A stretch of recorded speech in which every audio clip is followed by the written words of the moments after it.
Good evening, fans of Final Fantasy IV Free Enterprise. We are here tonight for the second of 32 races in the round of 32 for the Zemus-Zone League. Tonight on commentary, I am Demerin2, and I am here with one of the old hands of the Final Fantasy IV community. I am here with Khobahi. How are you tonight? Not doing too bad. Excited to see this race and watch how these runners handle it. I absolutely agree.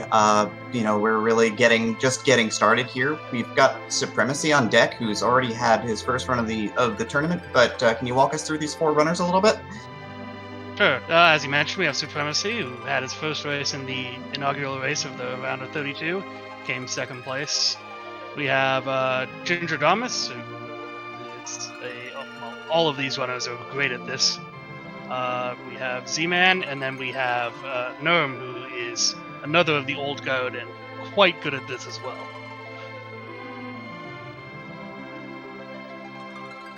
Yeah, Neerrm is definitely one of the favorites to make a really deep run in this tournament. But I mean, the way that we've seen this play out is that anybody, any day, can have a great run, and we'll get there. So this run, even though we've got one of the favorites, doesn't mean a thing until they're over the finish line. No, definitely not. Especially with the change of flags from our qualifier rounds, the run has become a lot more mechanical different and a little more random with the flags that we have set up.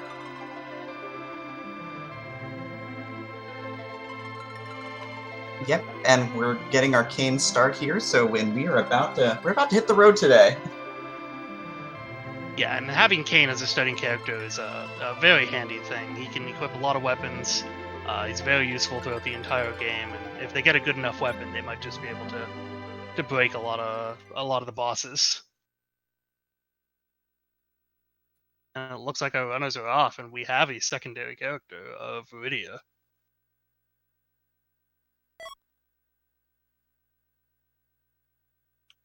Yeah, as second characters go, Rydia is probably not who you want to see at this point. She is definitely the weaker of the two black mages, but you've got to work with what you've got in these no free lunch flags. Yeah, and she can be useful, especially if you get one of his damaging summons earlier.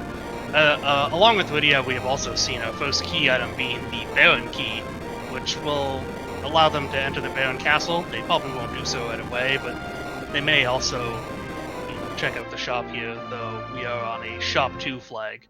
So the different shop flags will, change what's in shops. Shop 2 is one of the lower ones. One of the main things is we won't see any attack items or good attack items in the shops, which could really speed up the early gameplay. Yeah, you're usually hunting for like one of those really nice early use items just to maybe ease your way through Antlion or Mount Hobbs for your first character. Speaking of characters, we've got Rosa waiting in Baron Inn for everybody, which I'm sure pleases them. Yeah, Rosa being one of the two white mages in the game and definitely the preferred one. She has a higher health growth and just all around better than Porum, if you see her. And as you can see, most of our runners are, entering Baron, running around, grabbing a few items. Most of it will be to sell. Hopefully they're going to get an item or two they can use throughout the run. But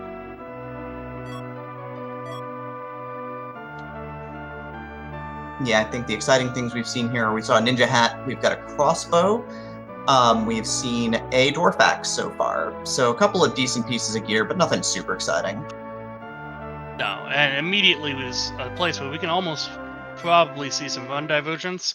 Some runners will go certain places to grab items. We see some people heading into Mist to grab items. It's a fairly common spot, so we might see all of these runners do it, we might not.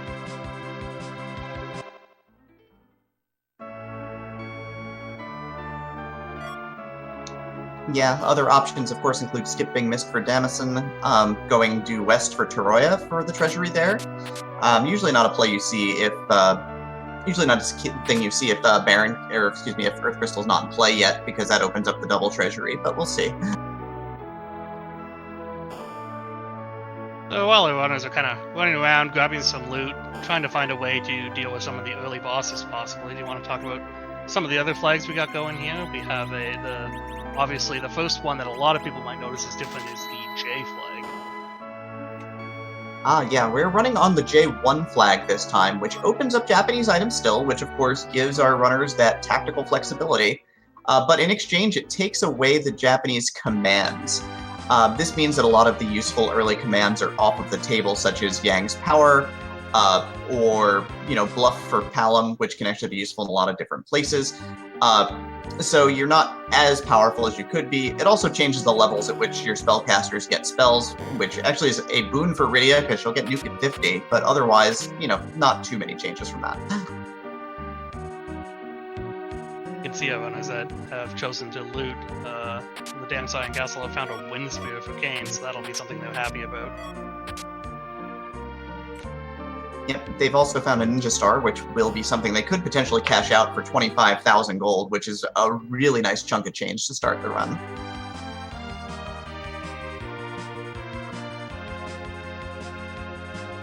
Yeah, we've already seen some divergence. We see Zman has already entered the Antlion Cave, while some of our other runners are looting up. It looks like Supremacy might be heading to see if he can find another character. Whereas Neerrm and Gingerdamus here are doing a little bit more looting.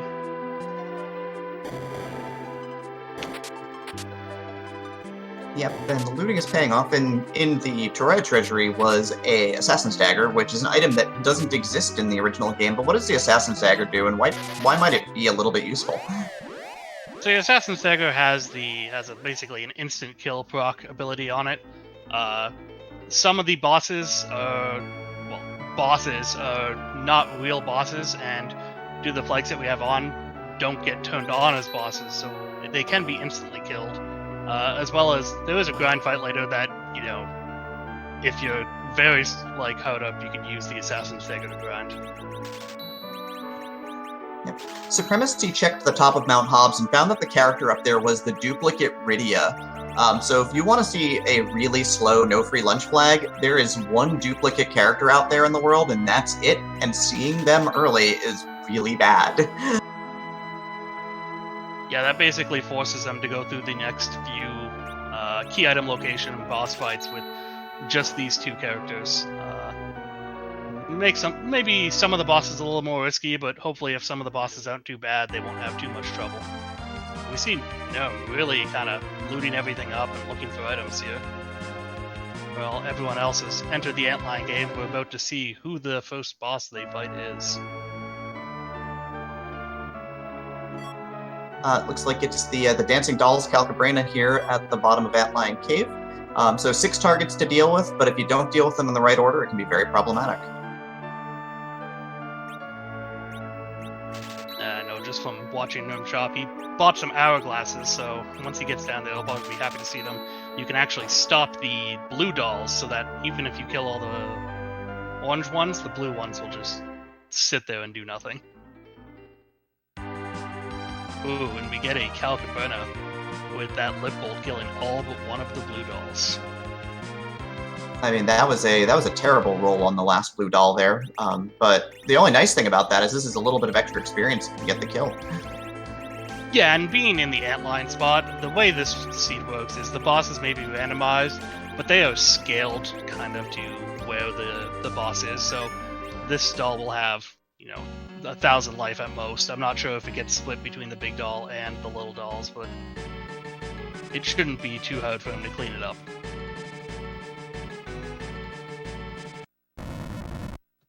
Yeah, out comes the Chocobo, and the dolls are down, so we have Z-Man dropping the Calcabrina first.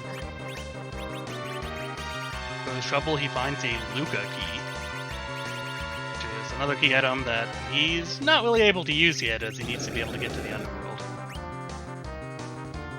We also see Neerrm, who's fighting the King and Queen of Avalon in the double spot where Rydia is. I'd assume he wants the treasure on the mountain, would be my only reason for fighting this, unless he wants to level Kane.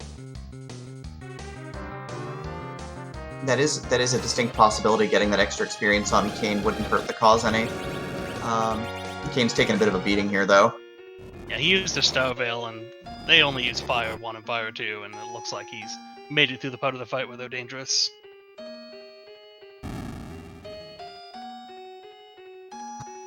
Yep, and it looks like our second runner, Gingerdamus, is going to be grabbing his Looka key while we have another Calbrana sighting for Supremacy. This is a not an ordinary thing, certainly.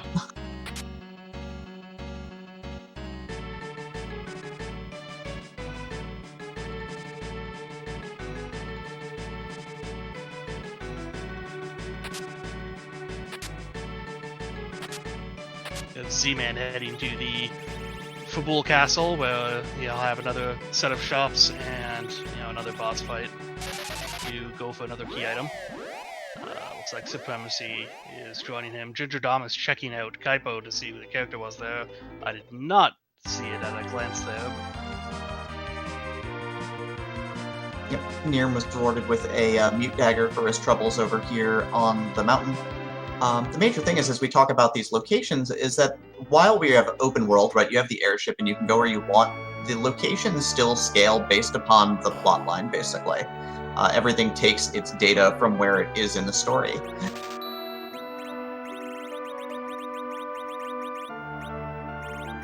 And then, even opening certain locations still requires things. So, like, to get to the underworld, they still need either the magma key, or because of the way this randomizer works, if you get the hook, you can go through the Eblon cave to get to the underworld, though it's a little more difficult. Yep. And it looks like Gingerdamus and eventually Neerrm will have the information that Edge is the Sandruby character. So one of the highest priority characters is in play potentially if the key items roll out the right way. Yeah, and it looks like in Fabul we have the Baron guard fight from normally in Kaipo, so a fairly easy fight. They should make quick work of this and hopefully get their next key item. Yep, it's another fight that's hourglassable too, so you can save yourself a lot of trouble by stopping everybody. Although it looks like our runners are just beating down the front three and then having the last guy retreat.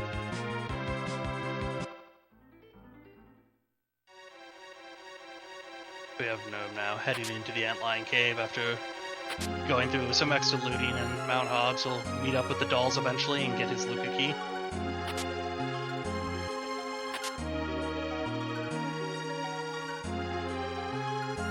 Yep, and we've got soldiers down for Zman as he's making progress through the key item locations, and he gets the darkness crystal for his troubles.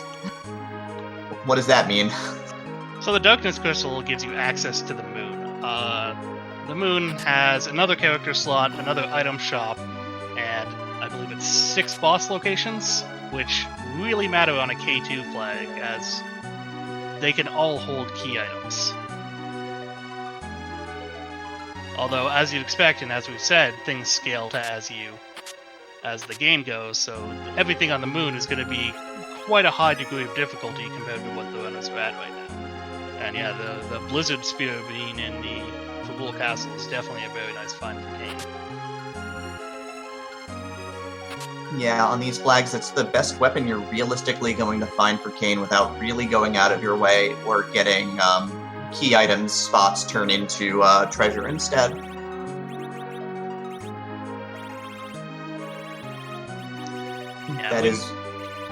Go ahead, sorry. So yeah, we may see a few of those. And there's also a chance that we'll see a couple of our runners, fighting some of those trapped chests as they kind of get a little randomized as well, and they can have some decent items for them, especially with flags like this. Yeah, absolutely. Adding the summon monster spots and the moon bosses means that there are well more spots to get key items than there are key items, and so they are replaced with loot from the potential rare loot table, so they could have anything. See Gingerdamus making quick work of those soldiers, about to get his darkness crystal. Neerrm will make quick work of these dolls and get his Looka key, and I would assume he'd be on his way to Fabul after that. Ooh, yeah, we have found Sirens. Sirens are very exciting for these runners because they open up one of the easiest, maybe not the fastest, but one of the easiest grind spots in the game at the Underground. It's one of those things that came from the Japanese items. This is not normally an encounter you see, but you can summon an egg in certain spots in the Underworld. Inside of the egg is a yellow dragon that has 1,800 hit points, which is not an awful lot. And when you break the egg, you get a dragon, but if you kill it or you kill the dragon, you get 34,000 experience points. Not to mention, if this flag goes, well, this seed goes long enough, runners may find themselves with, 10 plus key items, which on the flag set will double the amount of experience you own from any encounter. So getting 68,000 experience in a fight is really quite nice. Yeah, and the other thing that the experience flag does as a convenience is it causes no experience splitting, so everybody will get that 34 or potentially 68,000 experience points. You see Supremacy and Z-Man turning in the Dark Crystal here. I'm wondering if they actually wanted to go to the moon now, or if they just walked into... it looks like Supremacy's going to head up to the moon and see if he can get another character here. With having a duplicate Rudy on the mountain, it's not a bad play to try and get a third character.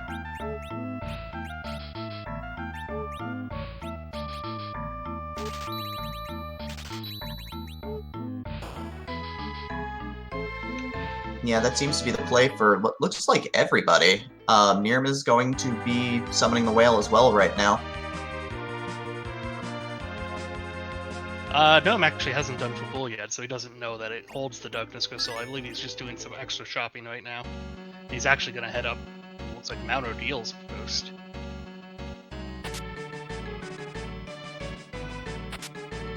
Gingerdamus heading towards the Baron town. He might be either thinking of heading to Baron Castle itself or trying to pick up Rosa here, so he has, a white mage and another character.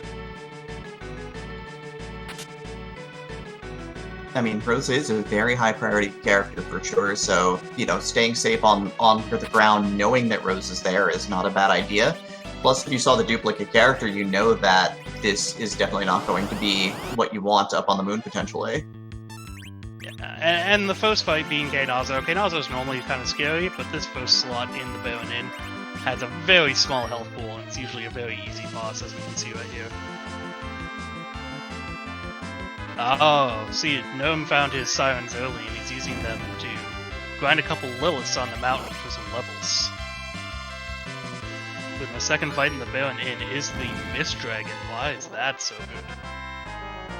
So one of the things that No Free Lunch takes away is it takes away the free key item that Edward normally gives you at Toroya.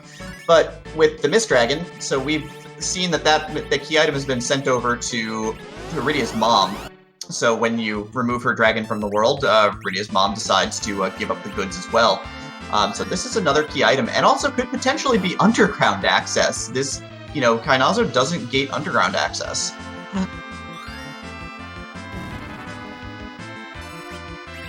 Although, being in this slot has around 4,000 health, so he might be having some fun with this battle being at such a low level.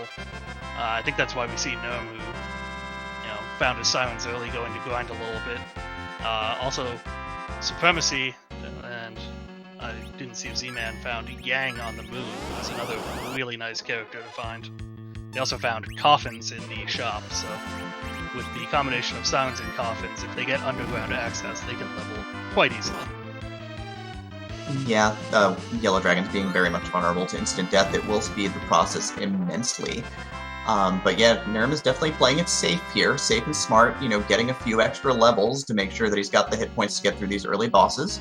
Looks like Gingerdamus is cashing out a Silk Web to slow the onslaught from the dragon there. Yeah, and we also have Supremacy kind of joining him in this fight, though, with Yang. So he's going to see the Mist Dragon in a second and hope to pick up Rosa. Whereas Neerrm's done his little bit of grinding on the Liliths on the mountain, which give a decent amount of experience for an overworld monster. It looks like Z-Man is doing the same thing. It's definitely a smart call just to kind of get yourself over that hump a little bit. I mean, especially with Yang, who needs the levels greatly to be useful, because he needs those damage multipliers. Yeah, definitely. He scales off levels very well in both health and damage. Although, this dragon giving them, a little trouble here. Yep, Z-Man's gonna grab a level there. We've got Leviathan at the first spot on the mountain. So it's a slow spot, which is useful, but those Ice 2s would sting if that was not a use of a Star Bell there. Yeah, it's a very, very good use of the Star Veil, which is another one of those J-Dums to cast Wall on your character.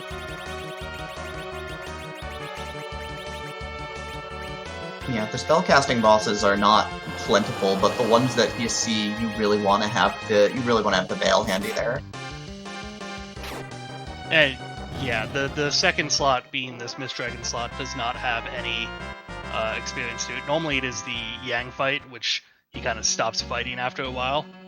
There's a couple boss fights throughout the game that have this. I think it's the Yang fight and the King Queen Eblon spot normally.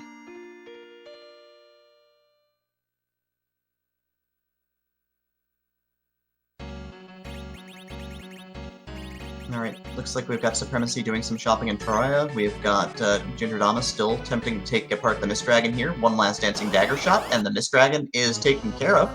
So, going to be rewarded with Rosa here, first runner here to have the White Mage, and a Masamune for Edge, who we know is lying in a bed in Kaipo.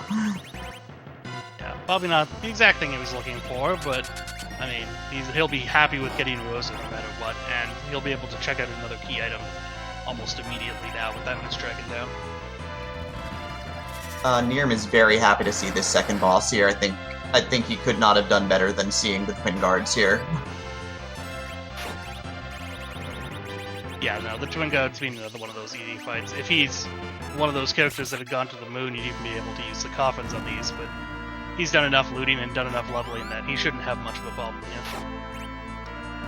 Yeah, they're gonna pull out that Assassin Dagger trying to get an instant kill, and that first guard is just dead right on the spot. The other one took a 1,000-point jump for the troubles.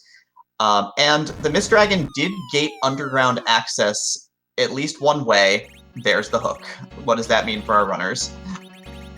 So the hook is probably the less desirable of underground access. It gives you access to picking up the airship, the hovercraft with the airship, which lets you enter the Eblon Cave. The one nice thing is the Eblon Cave is holding another character for you, holding another set of shops that you can find useful items, and then if you really want to, go through it all and fight the King Queen Eblon and the Rubicante spots in the normal game, which will then give you access to the underworld. The problem with that being, those slots are fairly high level compared to what our runners are currently.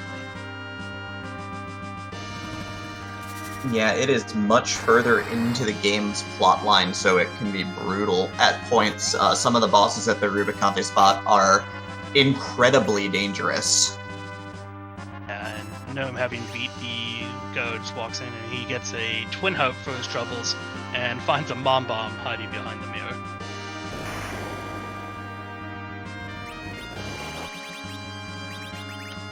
Right, Supremacy is also on team. Let's get some experience on some Liliths here, while Zman is trying to take on these guards, and Yang is getting punched really hard.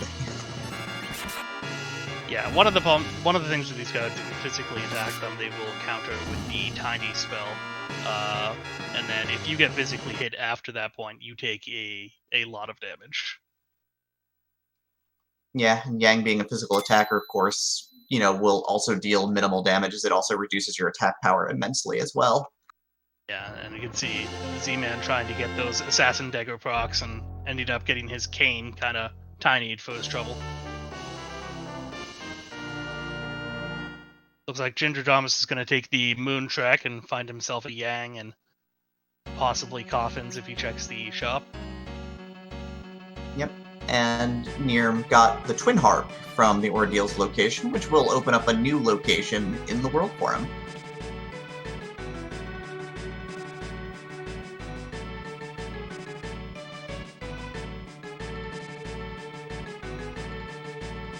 Yeah, there is the potential for a Hook Seed. With that Twin Harp, there's obviously another opening for an item, and I believe that would be the last opening, knowing what we've seen, as we get a massive unit and then the hook itself from the Baron Inn via Mist Dragon. Absolutely, and Z-Man took a wipe on the guards because he was not able to did not stop them, and with both Kane and Yang getting tiny, was not really able to do much of anything there.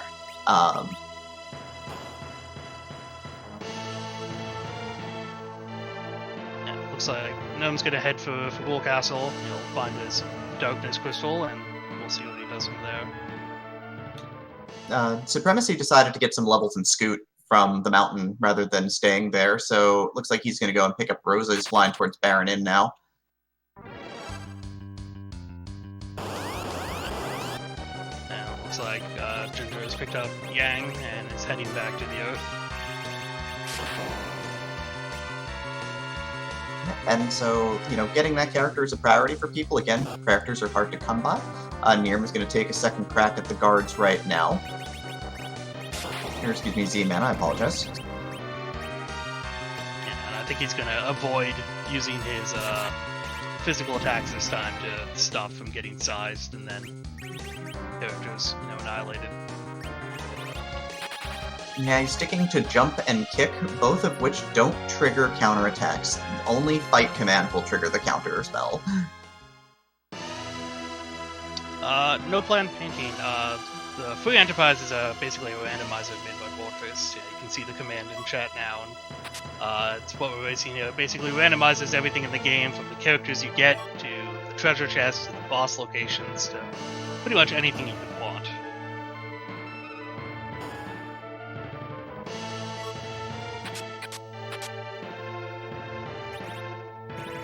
Alright, Supremacy over there putting some illusions to good use on the Mist Dragon fight. What does that item do?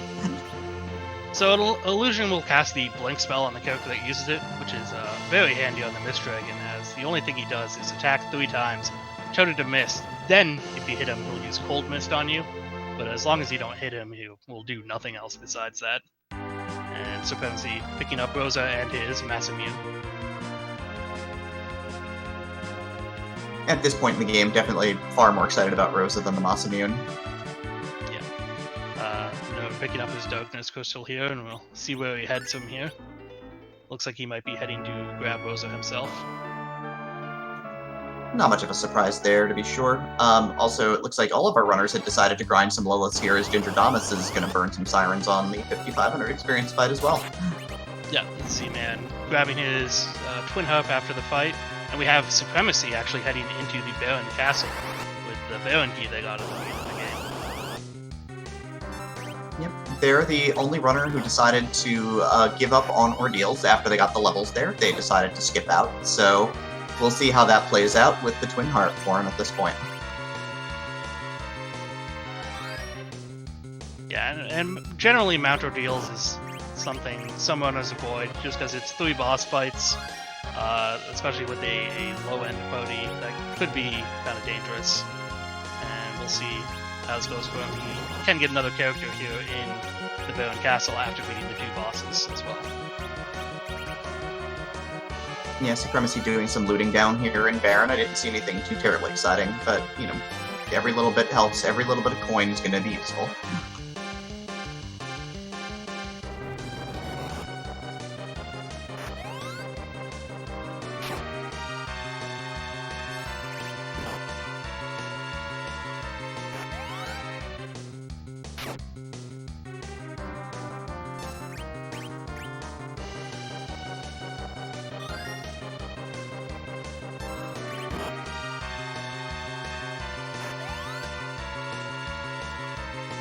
So he did find a Sorcerer robe, which was actually a very well statted robe for both defense and a magic attack, but he's putting it on Rosa anyways.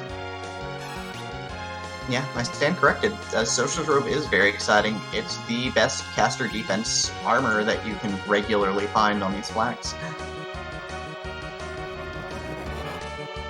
Supremacy's going to head into this boss fight, which with this model, it's one of 2 fights. It can either be Rubicante or it is Rubicante itself, which with a Blizzard Sphere shouldn't be too much of a problem.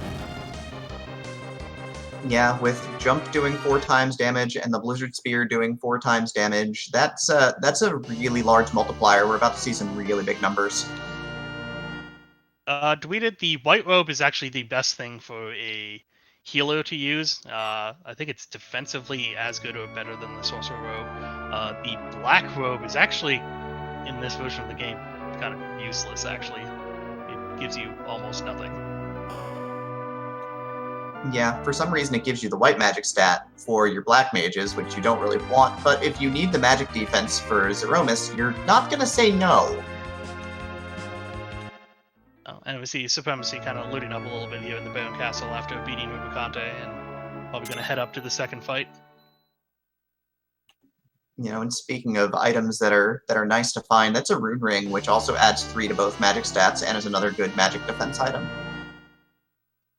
Definitely, it's usually what you want for all your casters. The only thing I'd kind of rather have over it is a protect ring for my white mage. Turning in the Rudia's mom Mist Dragon turn in to get his hook. Zman fighting Mist Dragon here, and Ginger just grinding away a few levels. Ooh, the second boss in the Baron Castle is Ogopogo. Supremacy wisely did have full health going into this fight, though, because the first thing Ogopogo does is takes away half of it. Yes, for those of you just joining us, this is a Final Fantasy IV Free Enterprise Randomizer race. This is a 4-way race between 4 members of the top 32 of the Highway to the Zemus-Zone League.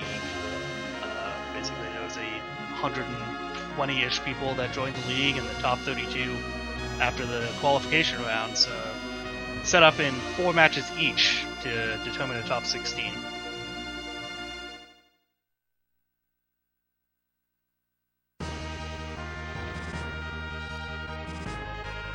Zman finally beating the Mist Dragon, picking up Rosa and what we know to be his Mass Immune. Probably turn that in to grab his hook.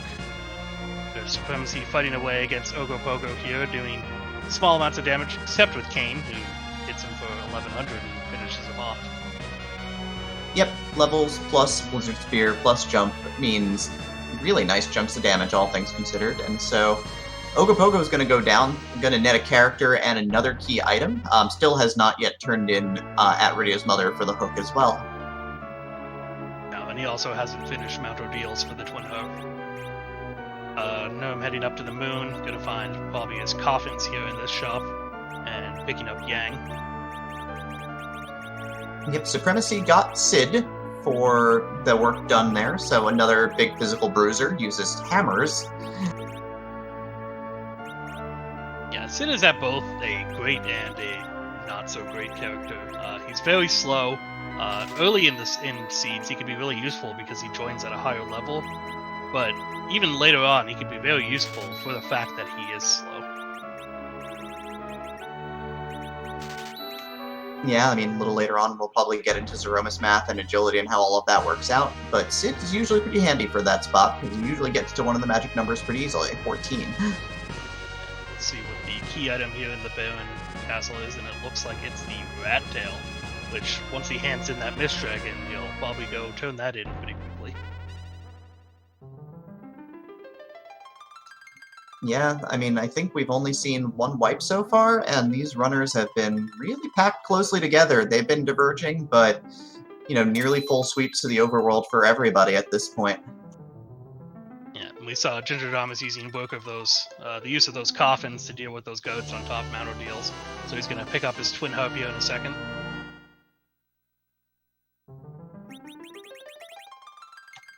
And Z-Man, I think, is sticking to the philosophy of I'm not going to use the hook until I absolutely have to, as he is now going into the Barren Waterways.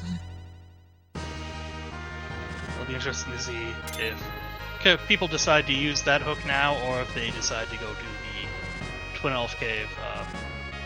Might see Supremacy going the cave, judging by the fact he hasn't beat Ordeals, but we'll see what the other runners do once they get to that point.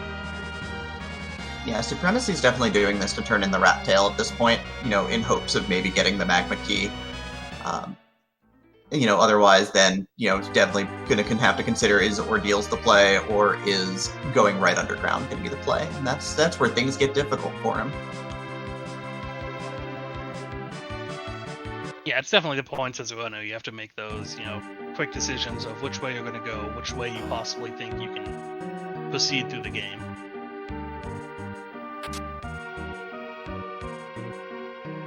And looking at Neerrm, he's going to go grab his hovercraft and head into Ebelon Cave, I would believe, as he does not have the Rat Tail yet.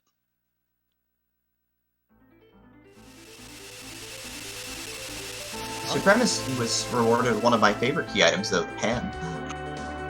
Yeah, but one of your favorite, but probably not the one he was hoping for, as now he has to make that decision of hook or ordeals, and it looks like he might be going for the hook.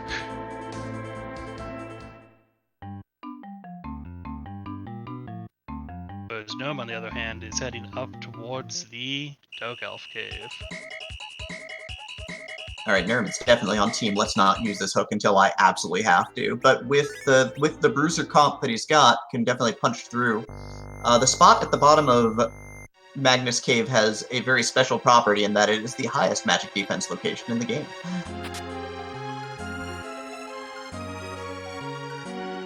Yeah, it could definitely be a problem if we have a team of magicians, but with, Yang and a leveled up Kane, he shouldn't have too much of an issue.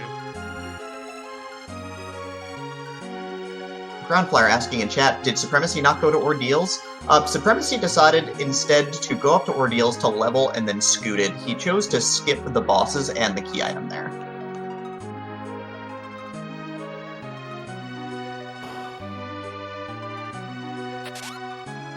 As you can see, Supremacy is opening up a bunch of chests here. He might be specifically looking for the monster chest to go for a decent item. He might also just want more treasure in general and knows he can actually handle the fight. Yeah, looks like chat's starting to get hyped for Neerrm's stream because he is about to do the Dark Elf spot, which adds one of the greatest Easter eggs in randomizers. We're gonna get some music. And the music is a long list of random tunes from various games, other things.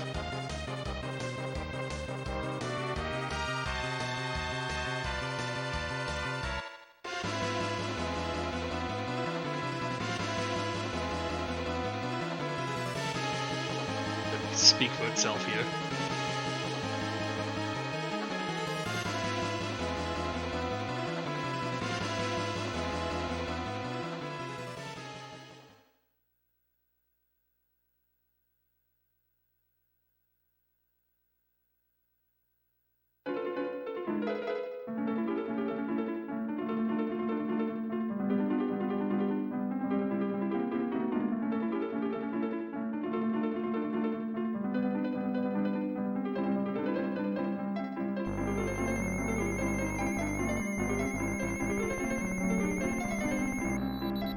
Sometimes it even goes outside of the RPG realm. It's impressive.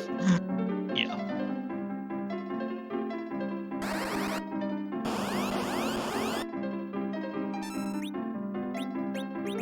Oh, and he finds Dark Knight Cecil. Now, depending on the level of Dark Knight Cecil, it's going to be interesting. It looks like with the damage he's doing, it's going to be no problem letting him just kind of run himself out with Kane's HP. Yeah, Kane's the only one who's going to get any experience from this, but that's okay, because if you just can stand there and take 3 hits, Dark Knight Cecil will take the rest of the day off, but he raises Rosa to make sure she gets her experience points. Very handy. Yeah. We got a AU apple in the monster chest in the Eblon Cave, which can be a very useful item, but probably not exactly what he was looking for. Ooh, and we find Tella as the character.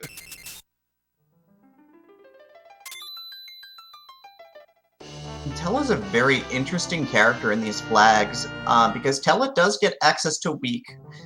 Weak is a very important element for one of the grinds. Can you tell us about that? Yeah, so in this game, obviously, getting the key items and everything to get to the last bosses and everything, you need levels to be able to beat Zeromas. Obviously, I think all of our runners have found Sirens already, but if you don't get those, or if you choose to do it a different way, there is a certain fight in the Giant of Babel that lets you spawn these D-machines over and over, which are susceptible to Weak. Weak allows you to bring a monster's health to single digits, and they can use that very effectively to farm a lot of experience very quickly in one battle.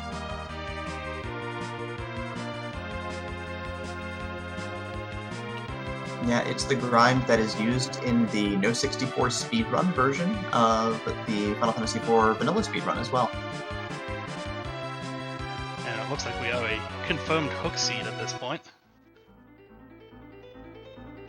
I did not actually see what Neerrm grabbed in the cave there, but he's heading into Eblon now.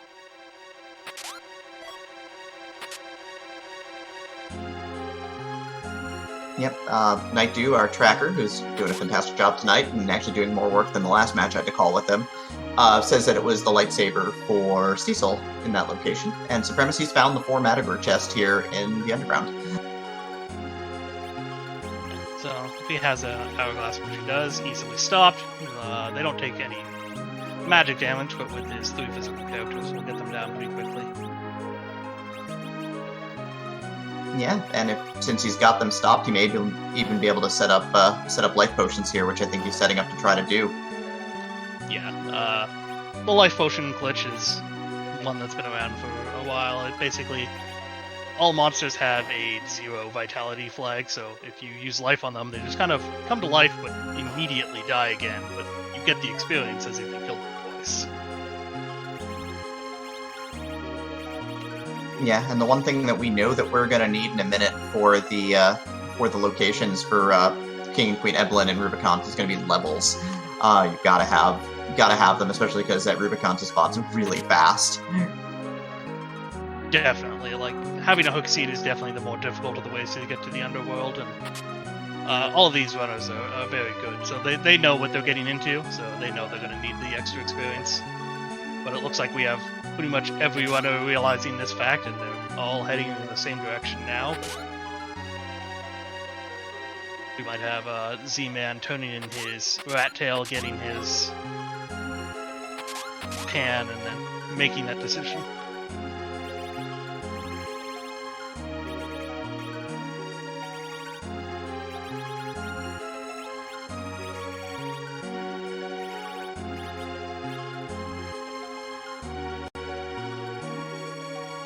Right, Supremacy also found a grimoire on the way down, which might be something that could help a lot on the bosses that he finds in these spots, or could do nothing. Yeah, grimoire being another one of those J-items, and it, depending on, I think it's the frame that you use it, will summon a random one of all of the summons.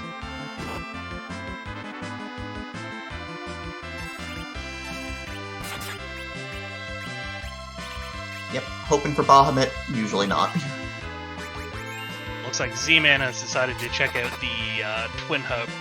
Oh, no, he's coming into town for a shop first, so he might check out the Twin Hub before he uses that hook, hoping that he doesn't have to go there, but as we know, he will eventually have to make his way down into the Eblon Cave.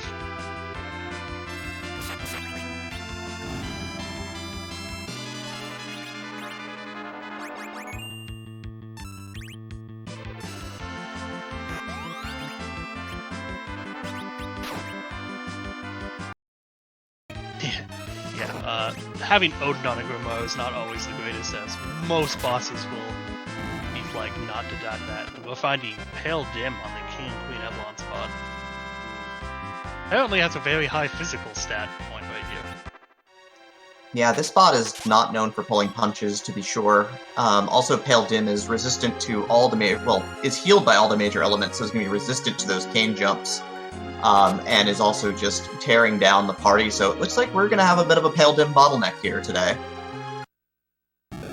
Although Wells also reminded me, the Odin spot in Baron Castle is still open. It's one of the summons and could hold a key item, though I don't know if any of our runners will try and go to that early if they don't like this Pale Dim.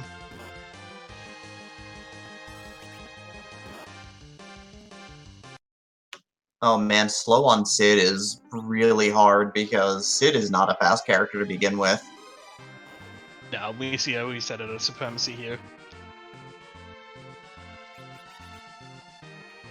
Yeah, Couch makes a good point. Pale Dim is free if you can find a Moonveil, because of that 100% physical resistance. Yeah, the Moonveil gives you the barrier status, which, yeah, you can just beat on Pale Dim all day. It doesn't matter how slow he makes you.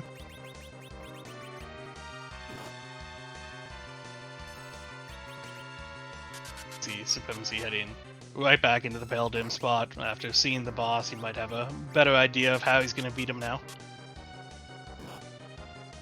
It's going to start by landing a Silk Web, which layers on 2 layers of slow instantly, so we'll hopefully keep his party somewhat healthy here, but oh god, that's a melee swing for over 1100 on Cecil, or on Sid, excuse me. That's bad. Yeah, no, Pale Dim is not holding any punches here. This could be an interesting point in the run with the levels that we have. We might see some more grinding or something coming up, but we'll see what the runners have in store for us. I don't think I saw anyone with a Moon Veil, so...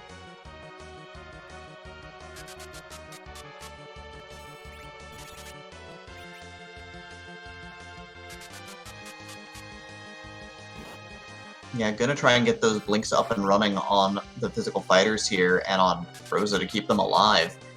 We'll see how that works out.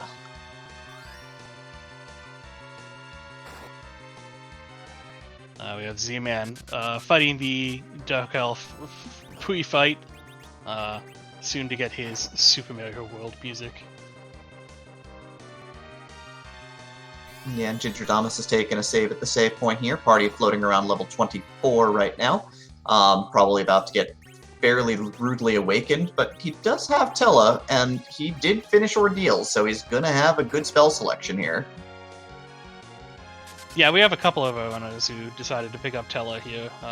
Neerrm has him as well, though Neerrm did not get Sid, so he does not... he also didn't do Ordeals. No, he did do Ordeals, so he has the spell selection.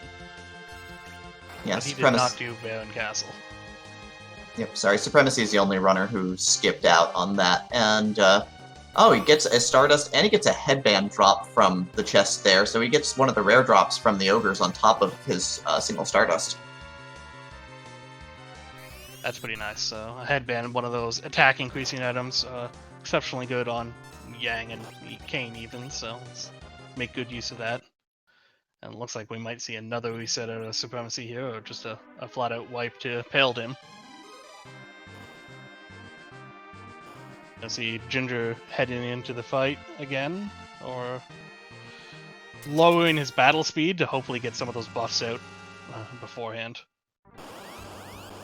Yep, Z-Man facing off against Dark Knight Cecil, so he's going to get a quick coffee break here. And Neerrm pulls up to the save spot as well, so he's going to heal up his party, take a save, and then he's going to start running into the Pale Dim Blender as well. Yeah, so we can even see with like the early diverging routes, we have 3 people all in the same fight right now, and Z-Man will be joining that dungeon very soon after he finds his light sword behind the Dark Knight Cecil here.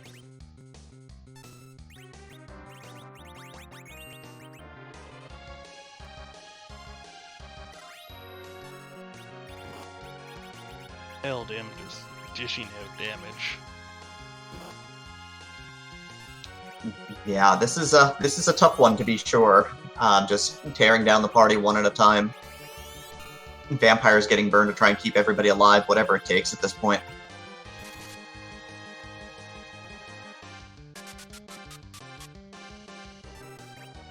Gingerdamus, however, has found a secret weapon probably lying around somewhere. Rosa's got Artemis arrows. Very nice. So Artemis arrows are the best arrows in the game, and coincidentally do even more damage against dragon types. Yeah, I'm watching these 3 runners, and I all of a sudden saw that 2100 pop up on the screen there for Gingerdamus, and he might have the tool that he needs to get through this. Yeah, Neerrm has a bunch of illusions bought, so he's going to try and get his party blinked up here, so stave off death for a little longer. And Supremacy, Gingerdamus and Supremacy make it through the Pale Dim fight. We see a cloaked figure who could be one of a couple bosses behind the Pale Dim. Both these runners going back and smartly saving before they go into that fight. Yep, it could be Millen. It could be Millen Z.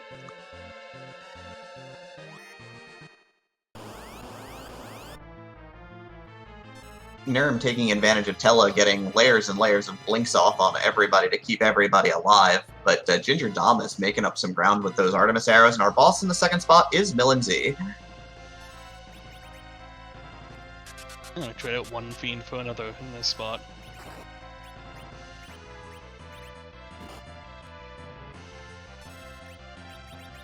The if I recall correctly, Rubicante. Oh no, it doesn't look like he has too much of a damage gap, although I'm not sure what armor Supremacy has on his Rosa here. I think it's Sorcerer's armor.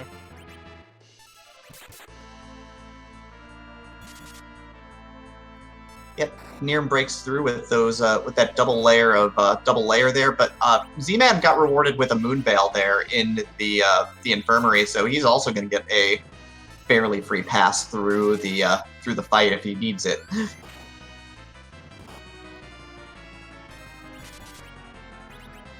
Yeah, we'll see if he remembers or needs to use that in that fight, but it can be a free fight for him now if he decides to use it there.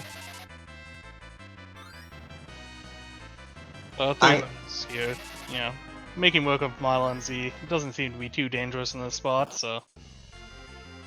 Yeah, the low physical attack on the Rubicon spot's pretty normal, and there's an Odin sighting for about 3 frames.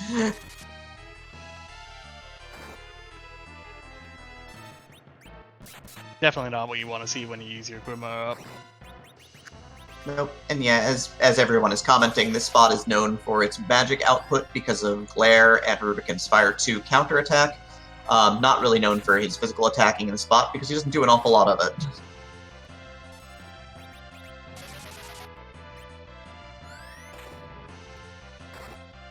Ginger making use of his Tela to get out a couple of Fire 3s here for some nice damage. Yep, Neerrm layering on some more blinks just for safety's sake here. And all 3 of our runners definitely looking like they're doing great.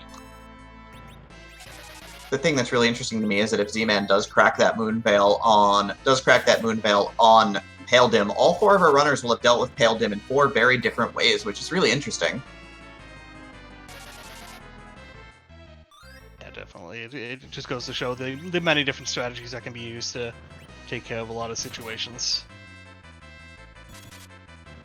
Although we have 3 runners in the same spot, it'll be interesting to see what routes they take once they get to the underworld after this fight to see if they can find the crystal.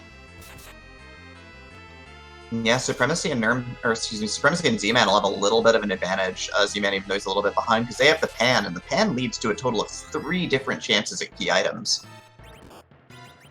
Oh, definitely no. The having the pan here is, they're probably pretty happy about that heading into the underworld now. So.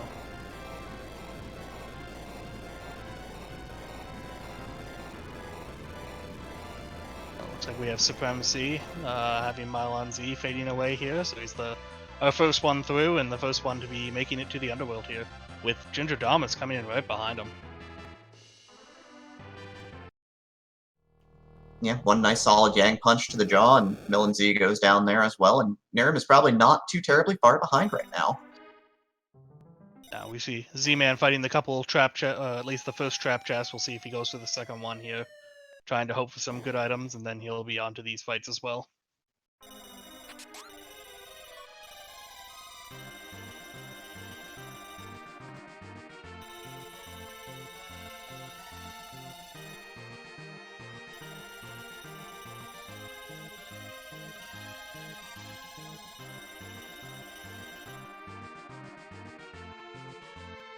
So now that we're in the underworld, we definitely have a lot of places where we can go to find items.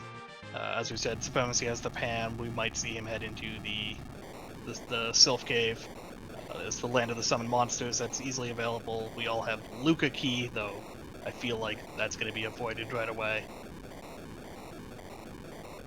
They could also do Dwarf Castle, or if they're really feeling spicy, they could land the airship right now and just climb right back up the Tower of Babel without the tower key. Somehow I feel like that one's a long stretch. Dwarf Castle's okay, it's 2 boss fights, but it also gives you another character slot, which could be very useful. And yeah, we can see Supremacy heading right into that Sylph Cave to make use of that pan. Also poisoned, so enjoy that.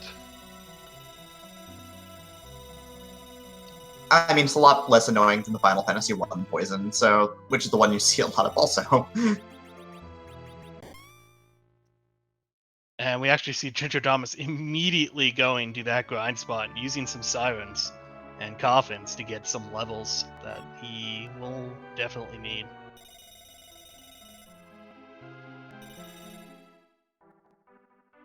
Looks like Supremacy is rewarded with a Drain Spear for hitting Yang with a pan first, but he'll have 2 more key item slots once he heads up to Sheila and hands that pan in.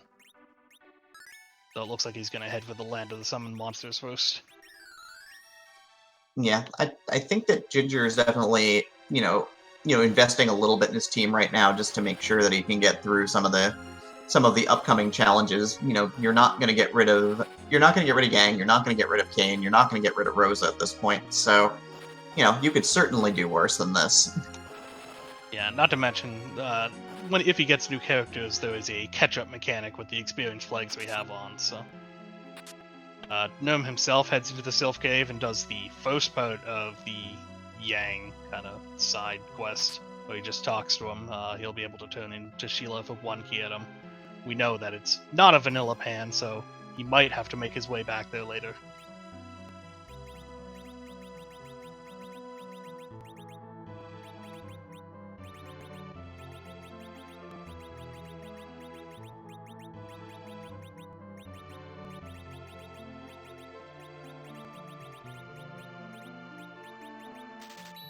And Neerrm watches his team get beaten down by Peldim pretty quickly here, as he's already down to 2 characters, and it looks like this might just be a reset at this point. Yeah, as our trackers pointed out, we did find the Adamant key item in the Land of the Summoned Monsters. So, not the most useful item. If you get both the Adamant and the Legend Sword, you can turn them into the Excalibur Sword if you have Cecil, or, Edge to throw it, but... Supremacy quickly checking the Summon Monsters bosses here, and it looks like we have at the Leviathan spot it looks like Baigen, and in the Asura spot we had Yang. That's not a good find. No, I fought that Baigen spot before, though. It's fairly nasty. And of course, Asura being one of the highest physical attack damage spots, you don't want to see Yang there. He is going to deliver a lot of pain. Yeah, that's very true. We'll probably see our runners mostly avoiding that for the time being and heading to some of the other spots. It looks like Zman is doing some grinding on green dragons in the lower tower here.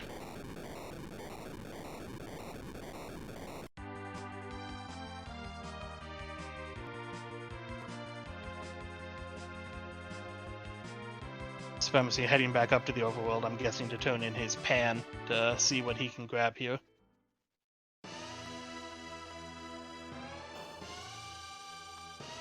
Yeah, makes sense. These are, effectively free. Don't have to fight any bosses. Don't have to deal with Yang punching your party out. Definitely. And with the party members we have, with 2 decent physical attackers and Rosa, we can definitely... these runners can definitely finish the game off with what they have if they find that crystal. So it looks like Sheila has a Earth Crystal for the initial turn-in, and the crystal itself for the pan turn-in. Sheila delivers. So our route to victory here was starting out by... We need the hook from the Mist Dragon, which all of our runners needed anyway, dipping down to Baron Castle to get the Rat Tail, turning the Rat Tail into the pan, and then turning the pan into the Crystal. Earth Crystal is opportunity for characters as well for Supremacy, so he's got to decide, does he want to try and up his character game here, or is he going to be all in on what would essentially be a 3-character party here? Yeah. Looks like he's heading to Dwarf Castle. He is at 9 key items. I'm not sure if he's going to fight here to hope for the 10th, do some looting, but my guess would be he's going to do a quick check for another character, another key item, and then go to his grind for the Zemus fight. He's pretty much in go mode at this point. He's just trying to finalize a couple things with his items and party.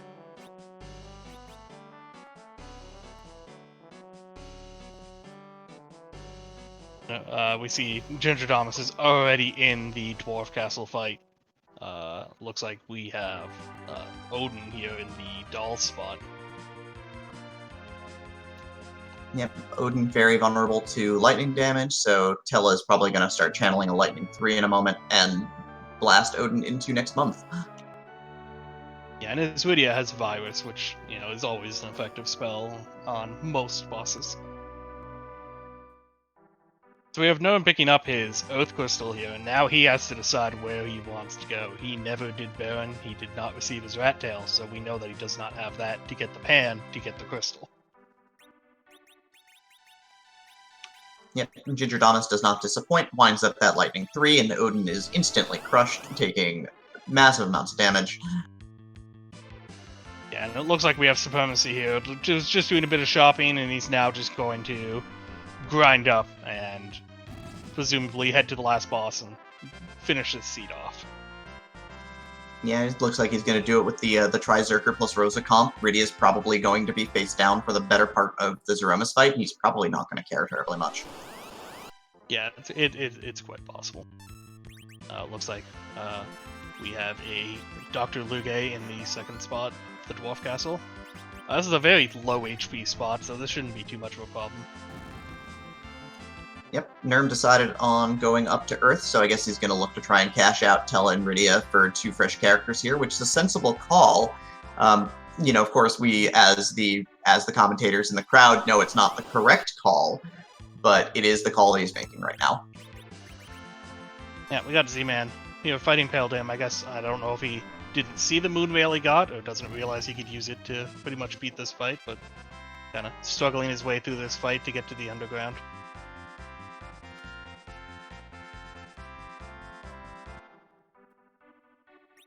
Supremacy is our only racer with this crystal. He's now grinding away, so we'll see if he can get up to levels and beat the boss before anyone else finds a way to find that crystal. Yep.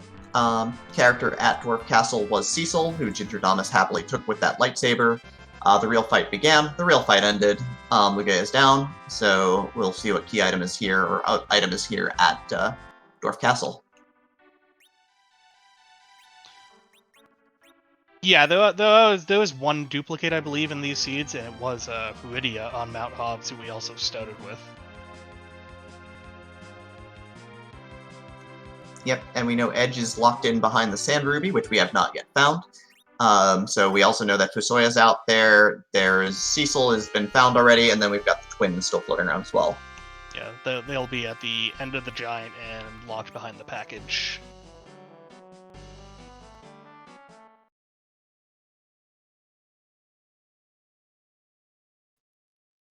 We got the Legend Sword in the Dwarf Castle, so Gingerdamus could actually go and turn the Legend and the Adamant in to get his Excalibur now that he's seen Cecil and picked him up. Yep, Excalibur's the second best weapon in the game.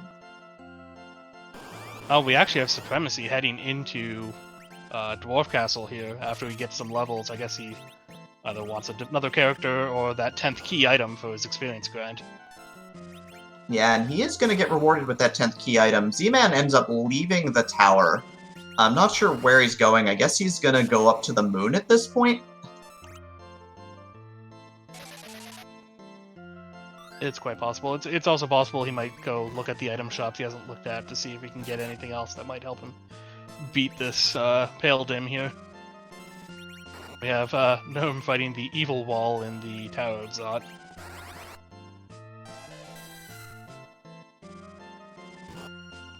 Doesn't seem like a terrible find. The spot is not the fastest spot in the game, to be sure. No. And yeah, we do see Ginger kind of getting that Excalibur. He also checks out the shop in this dwarf thing and finds himself some sorcerer's armors that he can buy, so definitely a nice find. Yeah, and tiaras were on sale as well at the Baron shop as well, because that's another locked out shop, so it does have upgraded items. And of course, tiara is a great way to defend Rosa. Doesn't really increase her healing, but it will keep her alive, and that's sometimes all you need. Definitely. And it looks like we do see Z-Man heading up into probably the Luna subterrane here, so we already know it's a red herring, and he's not going to find much up here, but he might have an easier time than fighting Pale Dim. That's what he's assuming. Yeah, I mean, this seems like it's gonna seal Z-Man's fate. You know, gonna lose the coin toss and end up with the lunar fail. It looks like we found both twins in the tower for here. He takes the Black Mage Palom over Iridia and leaves Porum there as he already has Rosa, the better White Mage.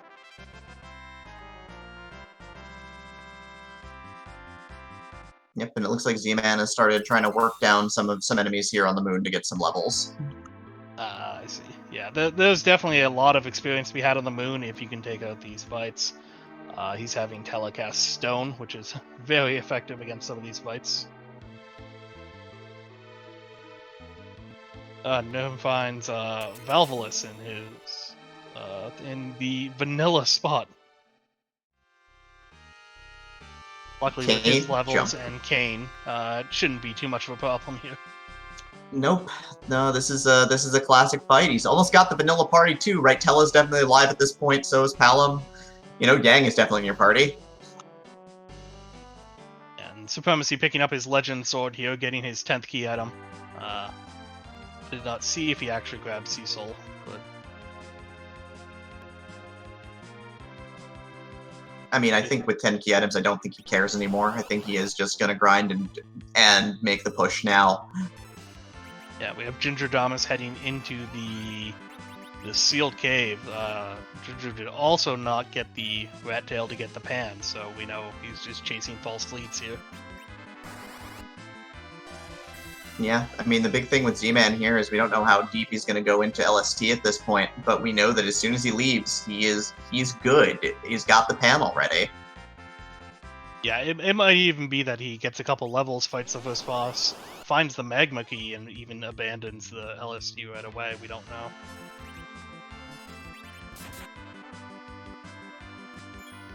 Yeah, that Supremacy now just grinding away with double experience. It looks like he didn't even bother picking up Cecil, so not even going to bother creating that Excalibur and just grinding away. Yeah, he's in fantastic shape right now for sure. He's the first person to hard go mode here. He's in the grind. We'll expect to see him get Rosa probably to around, for safety's sake, around 2,300 hit points, which is, you know, generally where you want to be to avoid getting big bangs to crush your party. And for doing the Oath Crystal, Neerrm is rewarded with the package, who at this point has to be Fusoya, I believe. And Gingerdamus finding the magma key in the sealed cave and immediately resetting. He doesn't want to fight the boss for something he, doesn't need to do.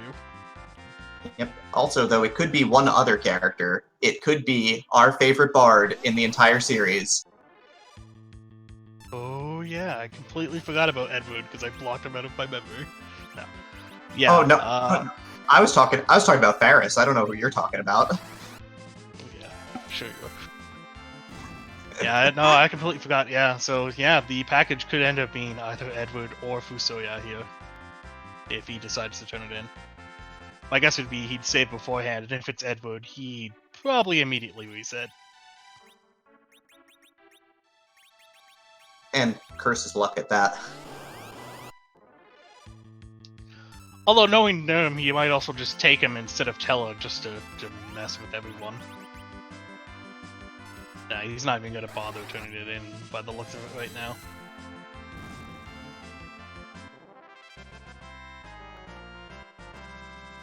I saw him flying right towards the tower, and I was wondering if he was going to do the blind climb of the tower. Yeah, it looks like we've got Ginger heading into the Dark Elf Cave. Is going to find himself a light sword and not much else for his troubles. Z-Man's still grinding away on the moon. Supremacy grinding away to beat the game, which he could do almost any time now with his levels. Yep, Neerrm looks like he's going to start picking up some levels as well for safety's sake, because I think he knows he's got some tougher bosses in front of him right now. It does not look like he is doubling back for Baron at the moment. He might even be grinding some levels and head up to the moon here.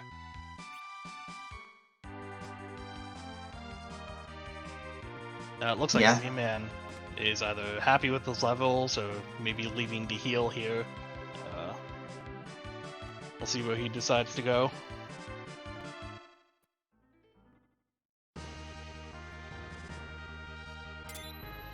Yeah, Drogon, on the K2 flag that we're on, all of the key item slots can can have a key item, or they can be randomly spread out. K2 only adds, I believe, 9 or 10 extra slots to the pool. 6 of them being on the moon, though, can be quite dangerous. Also, some of the summoned espers, summoned monster spots, which nobody has fought yet. Yep, and Supremacy is happy with levels, happy with everything, and he is deciding to make the dive. He's on his way down to Zeromus now. He's going the long way. We're going to take the long walk home, but this is how it goes. And looks like with some levels, we have Z-Man who's going to potentially head back. I don't know, he's going to head into Eblon Castle for maybe some potential items. There's 3 trapped chests in this castle. All of them can hold a plethora of good items, or some useless items even. But he finds a tiara, which will help him keep Rosa alive during the fight down there, which is fantastic. Finds the first trap chest, which is a Stalman skull box.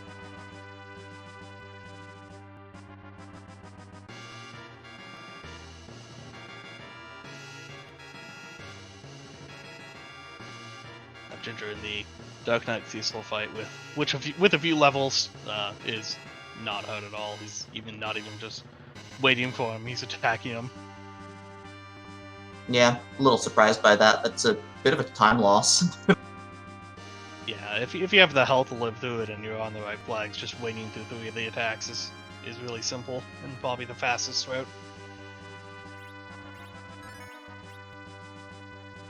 Yeah, Supremacy's going to make this final save and then head down to the last boss here. He makes it on a different file so that if he doesn't like its levels, he can probably easily just revert back to that grind, get a few more levels.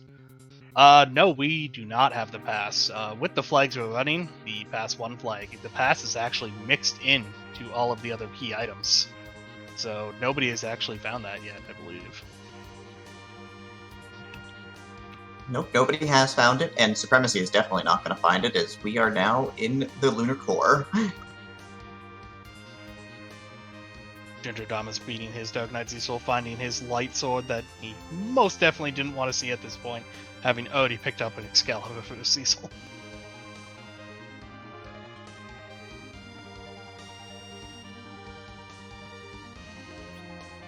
Yep, and we've got Neerrm now. Neerrm now dipping into, looks like, Dwarf Castle. Yeah, just changing up the equipment on his characters. He'll probably fight the 2 bosses, be rewarded with his Legend Sword, and kind of figure out what he has to do next. But most importantly right now, Supremacy is potentially moments away from getting a victory here as he pulls Zeromus at 1 hour, 10 minutes, and 45 seconds. Now, we get to play everyone's favorite game. What form will Zeromus take? Another really fun flag with over 250 variants. Zeromus is going to be a very random sprite here, and none of us have any idea who it's going to be until it happens.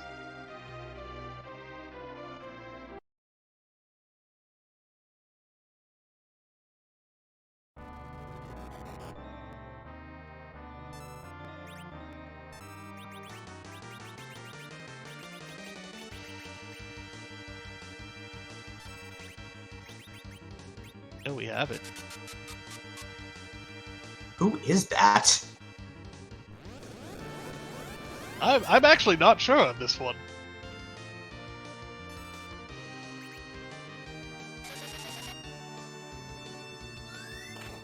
Apparently it is a Disgaea character. Or a Rhapsody character? Nope, Disgaea. Oh no, apparently I'm wrong. It is Rhapsody. Well then, I mean, much like any other form of Zeromus, it's gotta die.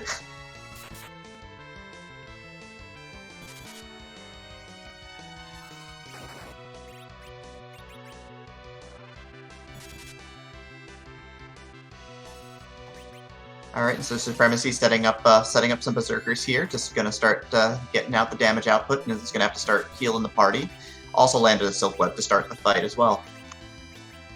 Yeah, that Silk Web being twofold. One, it's going to slow down Zemus here. Two, it's going to nerf that first big bang we saw come out, which will allow him to heal, live easier. My guess is he's just going to let these two Berserk characters kind of go at it. I'm not sure if he's going to Berserk Sid or use him as a Cure 3 bot for this fight. Yeah, I mean, having the Chemist for safety is not the worst thing, and Sid's not terribly fast either. No. And yeah, now we see Gingers in the Lunar Core now, kind of probably going to go for a bunch of those boss fights, which we know to not hold the key to his problems here. Z-Man just fighting through the trap chest in Eblon, looking for some items. Neerrm finding his legend sword and deciding what to do now.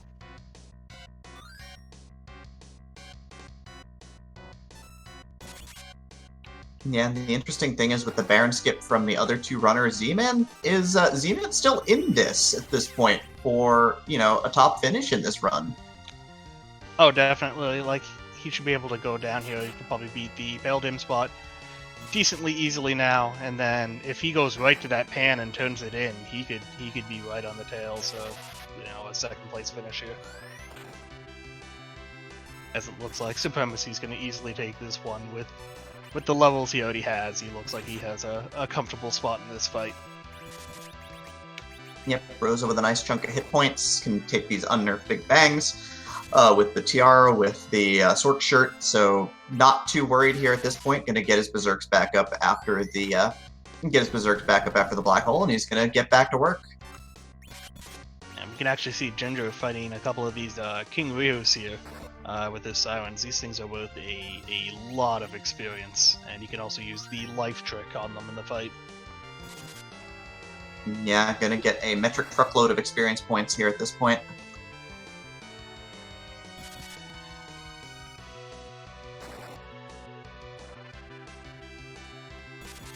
These things are worth 30,000 experience each. That's before doubling with 10 key items, which he does not have currently. Yeah, DevShan making the comment that Supremacy's in auto battle mode. Yeah, he's basically in, I've got my Zerkers rolling, I've got my cursor on my Cure 4 as soon as I need it, I'm ready to rock, and I'm not going to mess this up.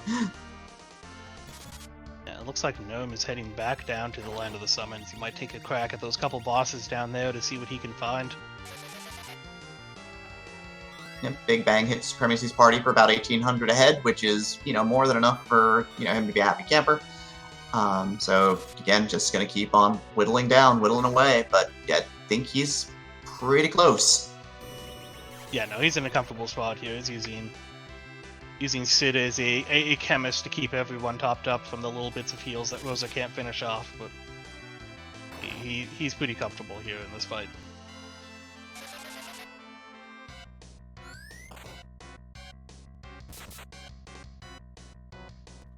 Alright, Neerrm is patching up for the Summon Monsters boss as well. Z-Man's going to come down here and take another crack at Paladin here. Yeah, we also might see Neerrm. He's going to fight the Yang battle. He might just try and get a blink off or something on Cecil, wait for that second kick, and then just attack him once to end the fight. Would be my bet. Oh no, he's not even going to go for the blink. He's going to do it with an item.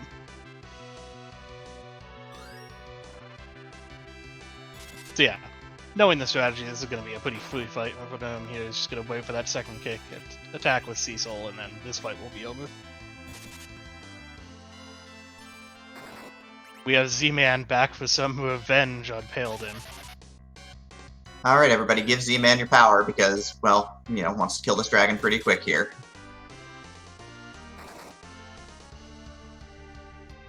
And Supremacy has finally decided that it's time to no chemist this. He's just got his threes, he's got his Trizerkers running now. I'm gonna start punching Randomizer right in the face. It looks like we might be transitioning to phase 3 here.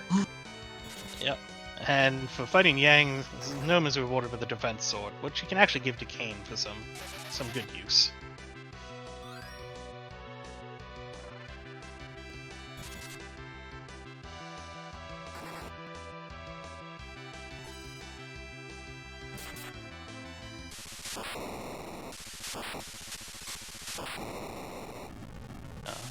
Neerrm's fun. We have our first finisher and winner of the race.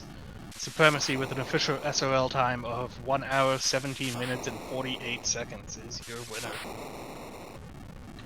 Yeah, Supremacy, after the second place finish in the first run of the tournament, is now at 7 points after 2 runs, and is in good position right now, needing 2 more decent runs and, to make a push at 10 or 11 points. Definitely. And I know second place is, I think at this point, still anyone's game. We have Ginger and Neerrm both having avoided Baron Castle, both not getting that pan to get the pan, Rat Tail. Looks like Gingerdamus is going to go straight down to the Ogopogo spot, while Zman got his revenge on Paladin and is now going to start punching this Fiend real hard. Fire 3 coming out, Slow coming out, Jump coming out. Should be easy peasy for him here. And, that means that he is potentially on the cusp if he goes for the free stuff. Yeah, it's very true. He already has everything. Well, we know that he has everything he needs to get that crystal and then get grinding away for that boss fight.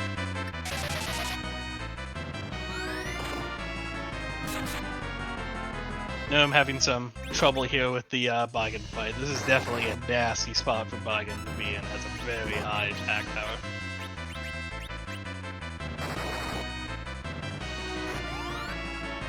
Although it looks like Ginger did find the Water Hag on the moon, which is a very, very free fight. Neerrm, on the other hand, is done with Baigen for now. Decides he's going to take another crack. It looks like he might take another shot at it. And the Water Hag is giving him a ninja shirt. Not what he's hoping for, but definitely a welcome experience boost at least. Yep, and you get the ninja shirt for free.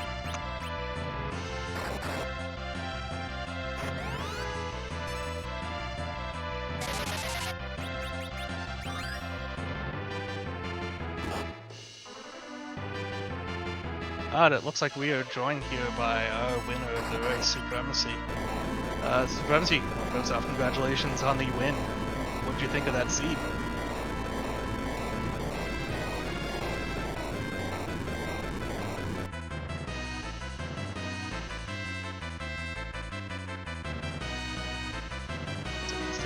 Taking a second to get his mic situated here. And Ginger has found the Fabul Gauntlet here on the moon. Alright, can you hear me now? Yes. Absolutely. I'm still kind of in mild shock, but that was definitely, it was a seed.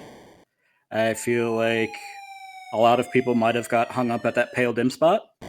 Kind of hoping they did.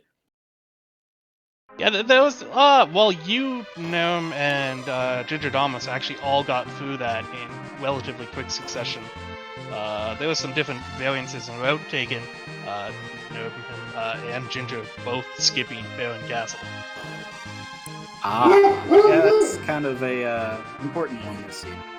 Yeah, as we know, it leads to getting that crystal with, the pan, the rat tail, the pan, and everything, so... They're both just kind of going around, Ginger and the Luna subterrane, currently fighting the Land of Summon Monsters bosses. Yeah, I kind of figured maybe Neerrm would go to the moon even before the hook, because that's just what he does, but when I saw the crystal coming from the pan, I was like, well, people might check Baron, but I didn't really feel super ahead, but I didn't necessarily feel super behind.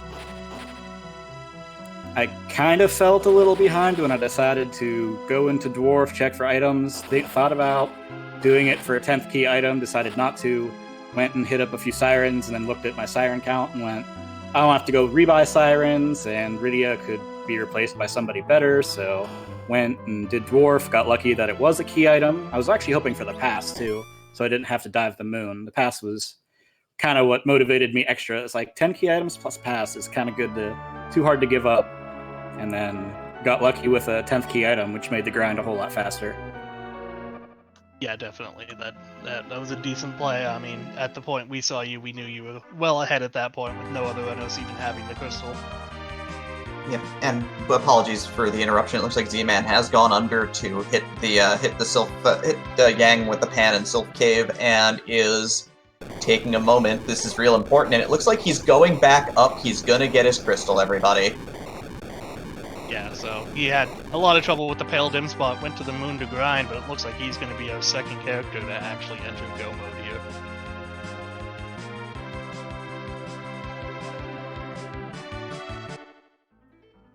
Yeah, chat's already talking about the upset. Supremacy, you're on 7 points after 2 runs, and you're in great shape. How do you feel right now? Feeling really good, considering I think I had considered this in my last match probably the 2 hardest on the schedule, and then probably the match with you is the 3rd hardest, so. But considering my remaining 2 matches are against both of you commentators, I'm happy with 7 points, but I won't be surprised if I end with 9. It's Randomizer, anything can happen still. I mean, though admittedly, after our match, I'd be really happy to see you at 8 because I'm a terrible person, but, you know, you've proven that you're going to be tough. There's no free outs in this tournament for sure. And so I'm definitely looking forward to that because that's going to be a fantastic challenge for sure. Just watching your end screen, it looks like the pass was in one of the D-Lunar chests. Well, at least if people are moon diving now, it means that they won't have to re-moon dive there, unless it was some silly boss like Wyvern. Yeah, it looks like Gingerdamus actually has that pass already. We're just a little fixated on you finishing. I'm still struggling away with Vagan here, and we have Z-Man who's in Go mode, who I'm gonna guess is just gonna head straight for his grind right now. Yeah, it would not shock me to see him go and make some omelets right now. Actually heading into the land of the summoned monsters here. I mean, looking at his key item count, he's at 9, so he's going to try and get the freebie for 10. It looks like Gingerdamus found Plague at the Wyvern spot. He's fighting that right now. Neerrm still fighting Vigan right now. Yeah, that's true. He's at 9, and luckily he will be rewarded with the Adamant here, giving him his 10th key item. It is a rare, rare day to be excited to see the Adamant, but he's going to be excited to see the Adamant. Yeah, well, when you're in Go mode with 10 key items, you'll take anything else. When I got the Legend Sword, I was slightly disappointed that I had gotten rid of Cecil immediately, and then I thought to myself, there's no way I was going to do Ordeals. What am I talking about? Yeah, I'd forgotten that's you right. Completely skipped Ordeals. Well, not completely. You went up there for a little bit of grinding, but... Yeah, after D-Mist one-shot everyone in my party, I was like, hey, I found Sirens. Let's go get some levels on Ordeals. And then I saw Leviathan there, and was like, nope, not a free boss. Let's not do this. I don't have a healer right now. Yeah, you missed a Twin Harp, which led to a Light Sword. I guess I'm kind of glad I missed that, because I probably would have done Twin Harp before Hook, so...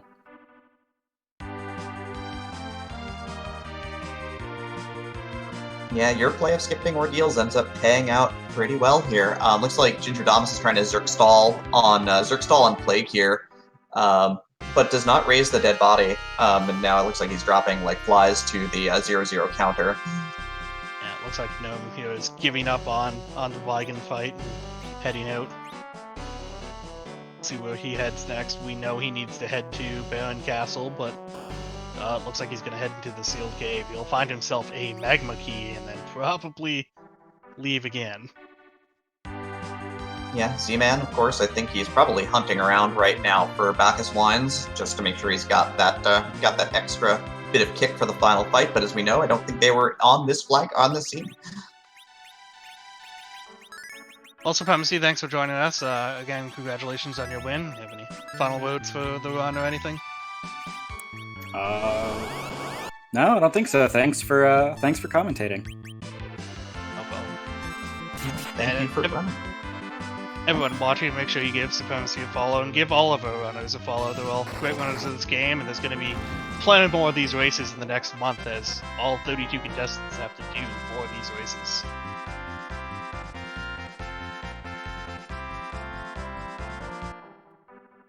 And we see Z-Man now starting his grind.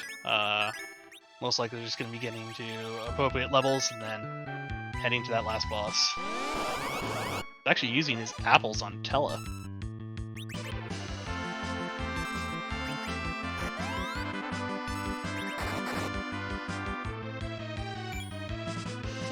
I mean, he's gonna have Tella for this last fight, so I guess every little bit helps. Neerrm sees a magma key in the sealed cave, immediately resets. Wants nothing to do with that. Is gonna have to exit here out of the land of some monsters again. Ginger still fighting away at Plague here. Well, Z-Man is going for his experience. Checking his Sid's agility. I'm gonna guess he might leave him at a 14 agility. Yep, I know myself personally, I will hang on to one coffin for grinding if I have Cecil in my party, and then at level 45, throw the coffin at Cecil and say, take a nap for a while.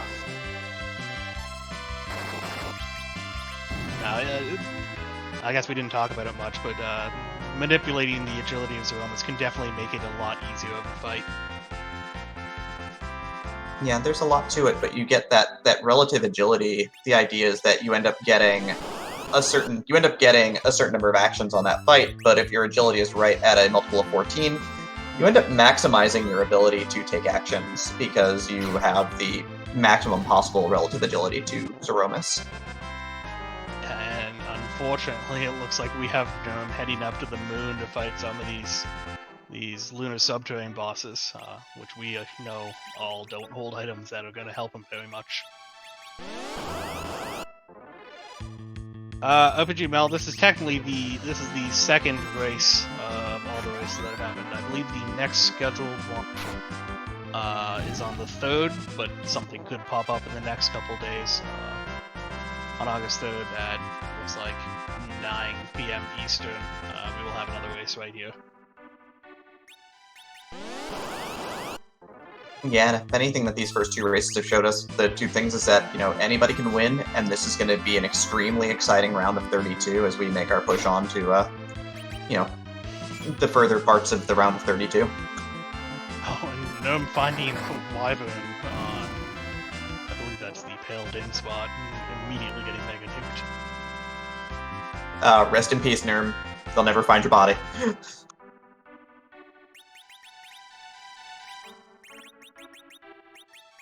They're still fighting this Plague spot, hoping to beat him before the time or possibly get a res off and get another count.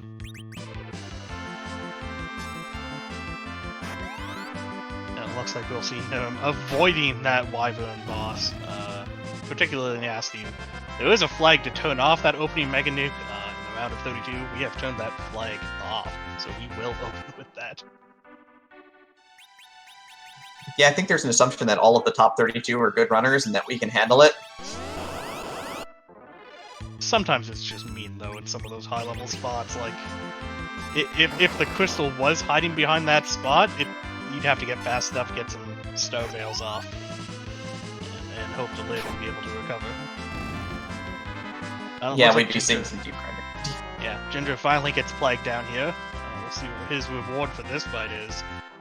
Sadly, we know it's nothing that, is particular. Oh, it is an adamant armor, though. Definitely a nice armor.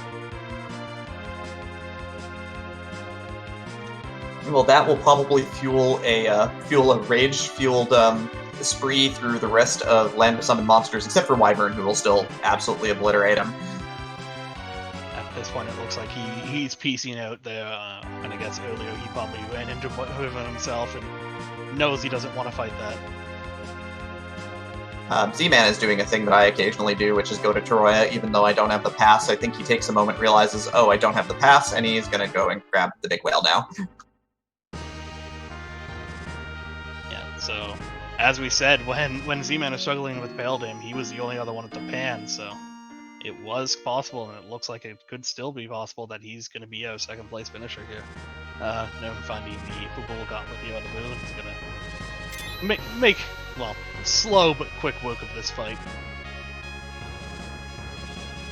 He'll get through it eventually. Yeah, sadly, when you find the Football Gauntlet, you find the entire Football Gauntlet. 6 fights that divide up all of the hit points of the spot between the fights, which is not so bad. They're not the toughest of fights for sure. However, if you've ever fought these in like the Asura spot or the Leviathan spot, it can be a lot of not fun. Yeah, it looks like Ginger did not find one of it before. Well, surprise.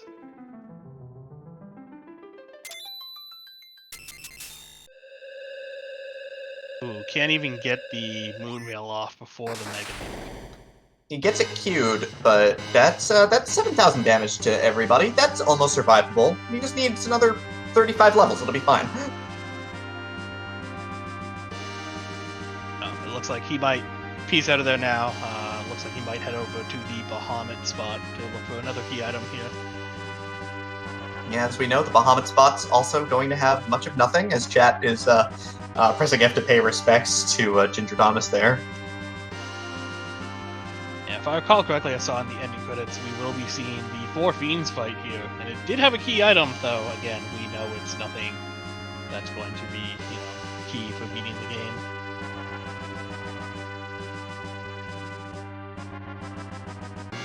The Zman now makes his trek through the lunar subterrane to head to that last boss. Neerrm is still punching the Football Gauntlet. We'll leave him be.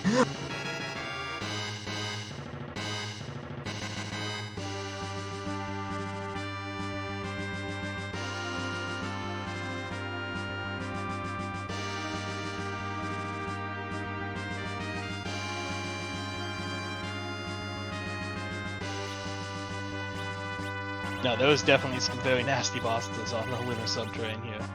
Yeah, besides Khobahi.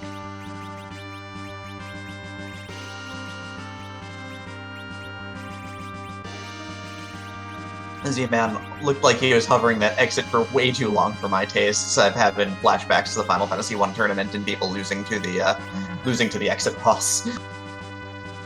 That would be a little unfortunate. You just have to run again down, but just saving up, and looks like he'll head down to his fight here. As Gingerdamus makes quick work of this four elements fight. It's generally a pretty easy fight as it splits the HP pool between the elements. Finds himself a pigtail, which will, allow him to get another adamant armor. I mean, that potentially means that if he goes and cashes that out before he goes down to Baron, he'll have double adamant armor for the final fight on these flags, which is a rare treat certainly, but takes a long time.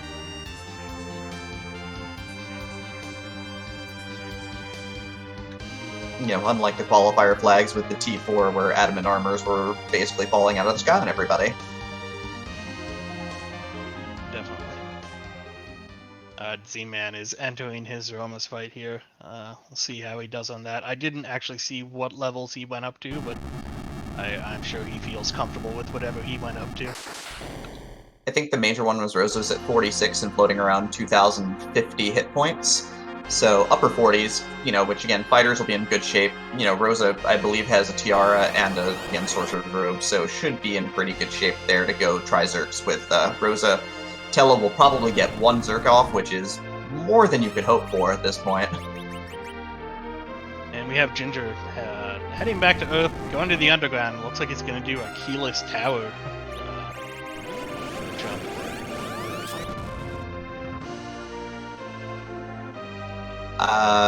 Yeah, this is happening. This is a gamble play that a couple of runners really love making. I know Rivers has used this to great effect. A couple of other runners have used this to great effect in races. So this is a play that people will make when they feel like they're behind. Definitely. Neerrm finding himself a goal for this fight now. He did get himself a pass for his trouble with the gauntlet. And yeah, we got Ooh, Rosa getting taken out to the first Big Bang for Z-Man. It looks like he might just reset here immediately. Not liking that. Yeah, that was looked like a bad anchor situation there. It looks like was able to get that going real easily, and so ends up having to reset out.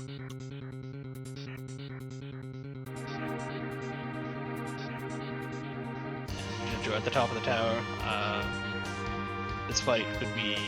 We have like Dark Imps and Mylon left with a cloak. The colors are always screwy up here, and it looks like we do have the original Mylon fight up at the top.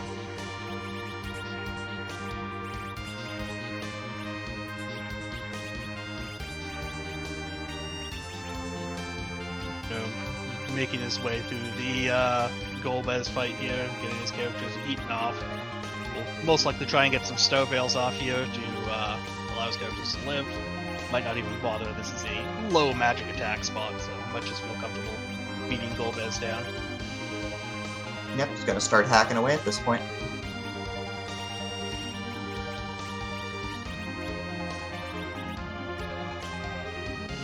Like Z-Man checking out his characters, maybe wondering why the agility was so awkward. Sees Sid at 14, which seems he was at a good spot. Throws a Ninja Helm on, bringing him to 17. I guess we'll see what happens here. Normally for agility anchors, you want to go for a multiple of 14. Generally, it's the best play to go for. Other than he's checking out his other characters now. Yeah, neither of them, actually in a really useful space, so he's just going to go ahead and he's going to come in at 139 and take another shot at Zemus at this point.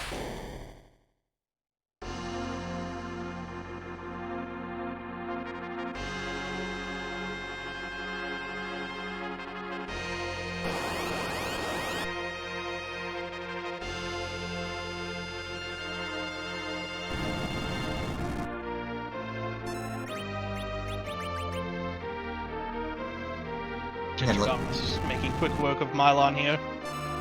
Let's see what he gets for his trouble. Oh, it's the So it's tower key from the it's vanilla tower key, and of course Neerrm has got his entire party up for Zemus or for Golbez at this point. He's just fine, gonna work his way through that big old pile of hit points.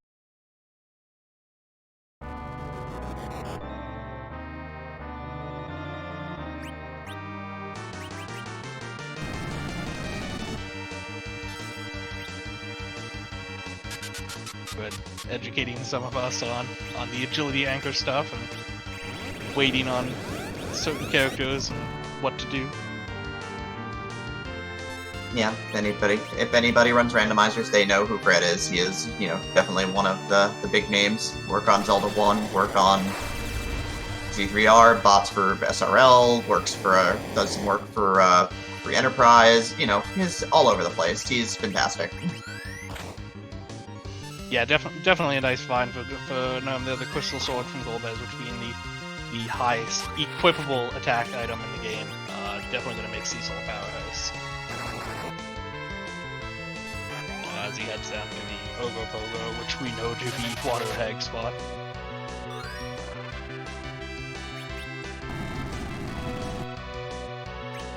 Ginger makes quick work of the ant line in the middle of the tower and will head out to get his next shot at an item, which we know to not be helpful.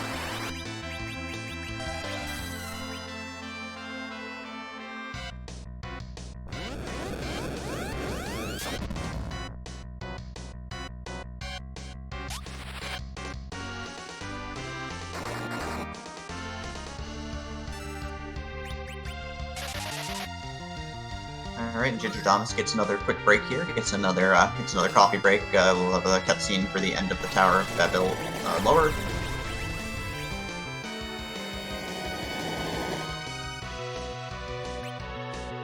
Nice, awarded with a ribbon, which is actually a extremely nice item, especially for Rosa. Lots of status immunities, lots of defenses. Looks like he might head into the land of the summoned monsters to go for the two fights down here, where Neerrm picks up his ninja shout from beating the Water Hag.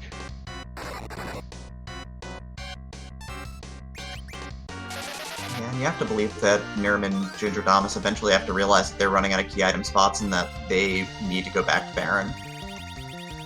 It'd be interesting to see, like, I wonder if they might have forgot they didn't do the Baron Castle, or if they were really just avoiding it for this long. When you run enough of these seeds, they can bleed together. You might not remember what you've run exactly.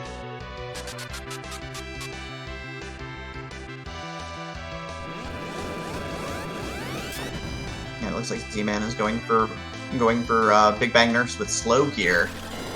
So looks like he's gonna get this one too. So gonna keep sticking the slow onto Zeromus here.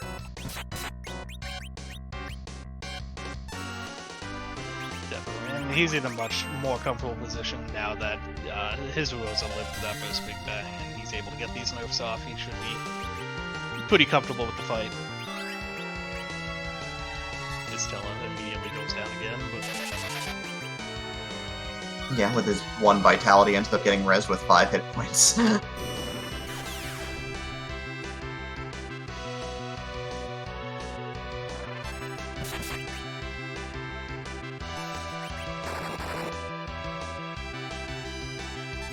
Alright, so Neerrm has found Plague, while we've got Gingerdamus fighting Vigan.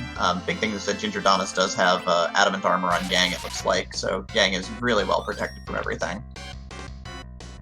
Yep, he'll take very little damage from physicals, and almost no damage from the main elemental spells. While it looks like Z-Man is locked into the standard, we're gonna punch this boss type mentality here.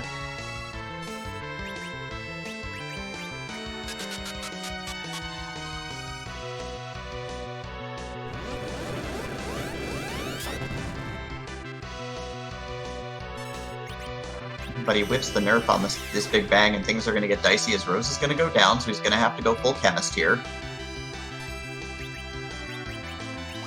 He should be able to recover from this as long as he doesn't have any Berserks on, so he'll be able to throw out those life threes, get everyone's life back up, and then continue on with the fight.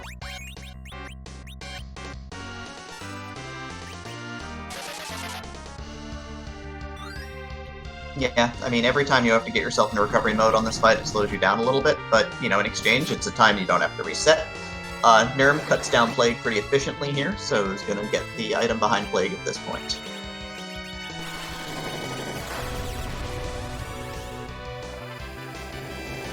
It's the first adamant armor. Looks like we have Ginger about to finish off Vigan here as the main body's down. I believe the Sand Ruby's hidden behind that, which we'll see if he decides to pick up Edge at this point, or it might be too late at this point. Yeah, Rosa gets drilled a second time by Big Bang and just goes down a second time, so, you know, having to get back into recovery mode yet again. That's definitely not what you're looking for in this fight. It looks like we didn't find that many great weapons on Z-Man's side, so he's going in a little less damage. Having some trouble getting these nerfs off properly. Alright, Neerrm's going to the Bahamut spot, while we've got Gingerdamus, who's gonna get his, as long as Cecil can stay alive, is gonna get his free kill from Cecil here. But there's another Big Bang going off, and Rosa survives this one, only takes 1800, so is in good shape.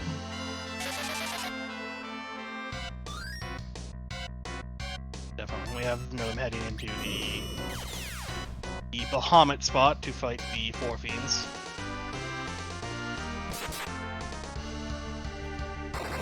And Nightdew, who is effective at not just tracking items but also game states, lets us know that Rosa's got 55 MP right now. That's only enough for one more Tier 4.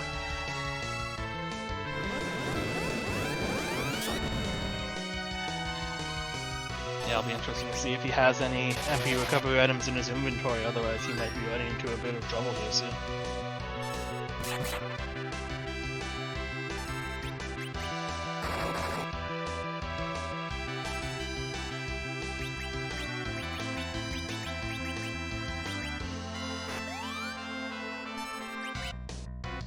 going to see Ginger doing the first trip down the Soul Cave, which we know is going to lead to an Earth Crystal, which could lead him even further down the rabbit hole. Absolutely, but he does have 1 Ether too, it looks like, so he's going to get Rosa back up, get her another 120 or so MP.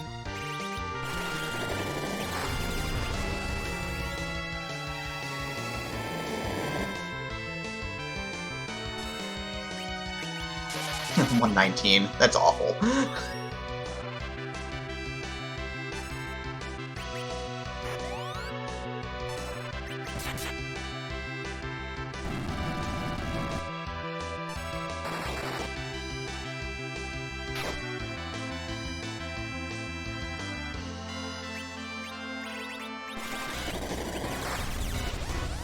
No, defeating the elements here, and he's about to pick up his pink tail. Yep, gonna get the pink tail, so he's gonna get another set of adamant armor if he wants it. Gingerdamus is going into Bubble Castle right now. Yeah, he's going to turn in the first hand in for Sheila to get his Earth Crystal. And we'll see if he decides to go Earth, or I think the only other spot he has left is Baron. Yep, Sid goes down for Z-Man, and now it's gonna be real close. I think he just did another inventory check to see if he had anything else for MP here. Doesn't see anything, ends up using a Cure 3 to heal Yang after that nuke. Oh yeah, we're now in full chemistry percent.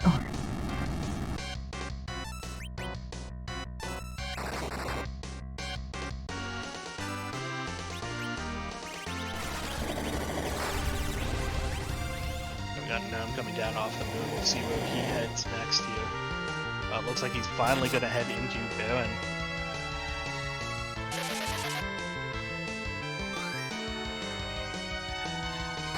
Alright, looks like Z-Man's going to use a Cure 3 here from Rosa, because I think that's all he's got left in the tank, so going to get a little bit of hit points back on everybody. But yeah, Neerrm is now in the Baron waterway, so Neerrm is going to be on his way soon enough. Yeah, we got Ginger taking the spin path node earlier, going down the Earth Crystal rabbit hole.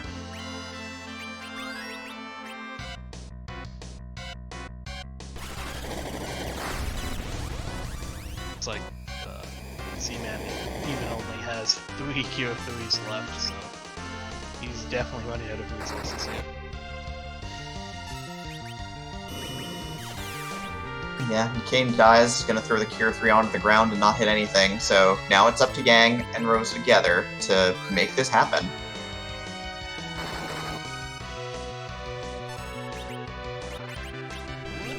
This is like he's the one that had trouble with Pale Dam. I think he has probably the worst equipment of everyone, and I think he went in with maybe a few lower levels without an easy way to nerf Big Bang constantly. He didn't have the easiest time on this boss.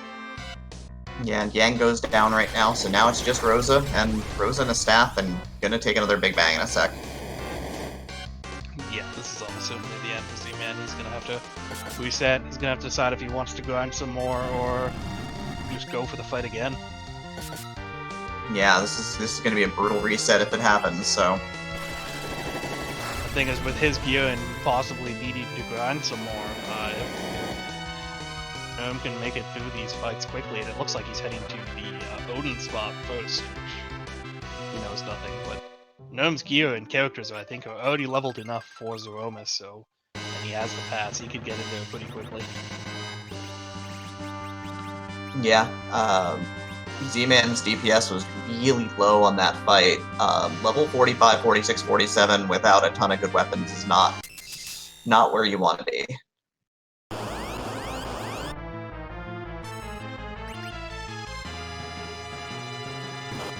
Yeah, and it looks like he's gonna fight some bosses here, possibly, to get some extra experience. Although, for Bull Gauntlet, I probably would have reset. I wouldn't have grinded on that. Nah, this is not where you want to be right now. It's going to be here for a while, everybody. See Ginger abandoning both the twins and the Earth from the Earth Crystal spot. At this point, he has the party he wants.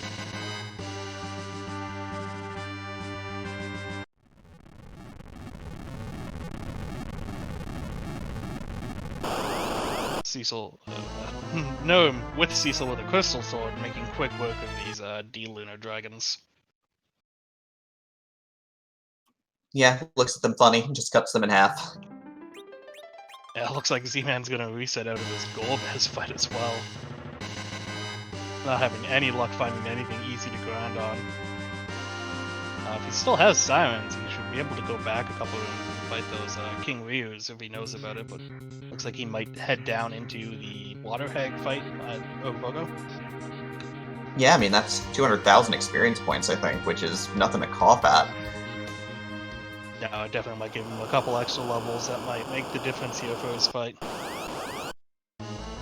Right, Neerrm's now gonna go and, after taking out the Lunar Dragons, gonna go ahead and cut down the boss here at the tail end of Baron, and is going to be, you know, not quite rewarded with his crystal, but he's on his way.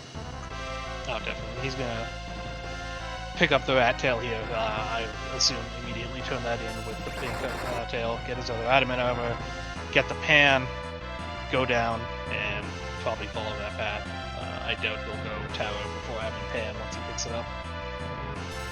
Yep, and now we've got Gingerdamus finally down here in Baron as well, so our runners are starting to converge on the finish line. Z-Man was right there, but just the low physical output and the low mana on Rosa just did not get him there. Correct.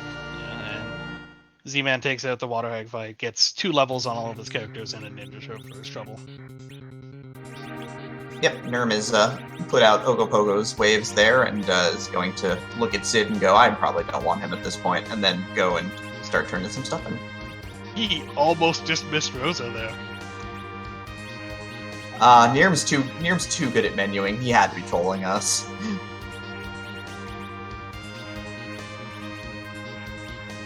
Yeah, we got Ginger in these fights here at the Baron Castle with his levels, so he'll make quick work of these.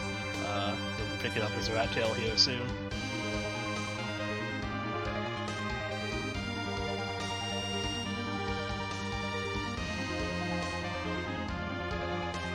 And Z-Man is now on dive number 2. Here we go again.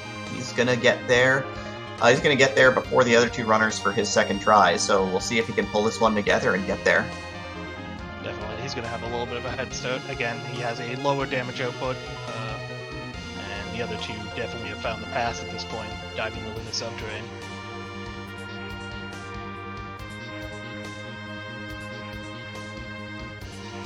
Up his hovercraft from the Eblon Cave to hand in his tails. Yeah, it's very true. Both Neerrm and Ginger will have double adamant armor. Neerrm has the crystal sword even on his Cecil, so that'll make very quick work of the last boss. Yeah, once he gets there, he's gonna mow down Zeromus. It's just a matter of the fact that, again, Supremacy's been done and Z-Man is there first for the second try, so.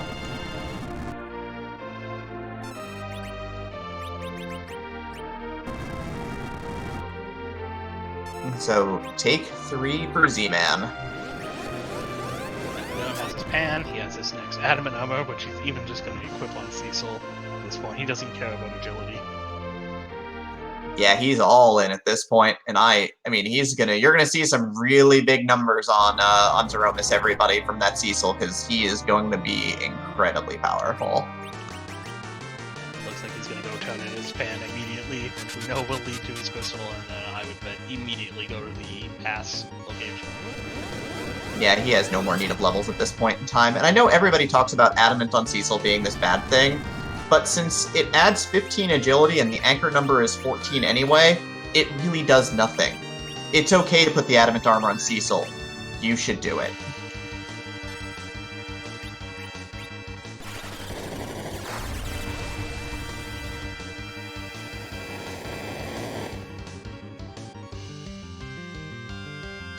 Alright, so Z-Man's getting through this first big bang here, just trying to get some Zerks up on everybody. First one nerf. The nerf on the first one is free because you don't need to time it, so it's usually pretty easy and straightforward.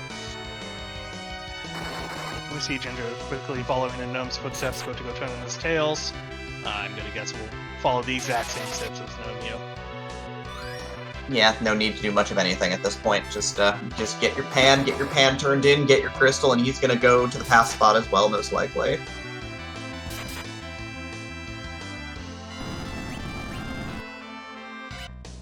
No, there's a very high chance of the crystal here, knowing that first off, Supremacy's already finished, and there's only a few checks left.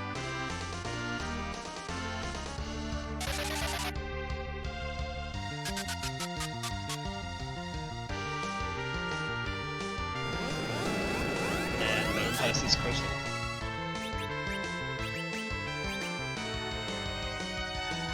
Right, and Rosa takes a nuke, which is not ideal here.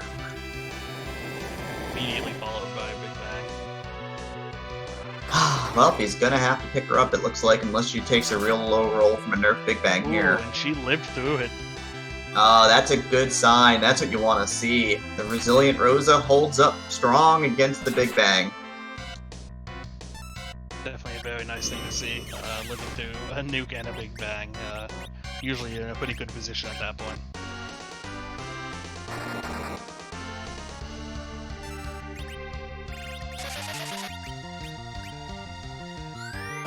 Yeah, and he's been able to keep Tell alive this far too, so he's gonna get a second wave of Zerks off. Gonna get a Cure 4 off. He's gonna have to throw a Silk Web at some point here to get the slowdown again once the shake happens, but, you know, he's probably got this fight stabilized, at least for now, but we'll see how it goes going forward. Yeah, it'll be interesting to see if he can finish the fight, being in it already for a little bit before Neerrm, who has the gear and equipment to definitely mow through this fight a lot faster.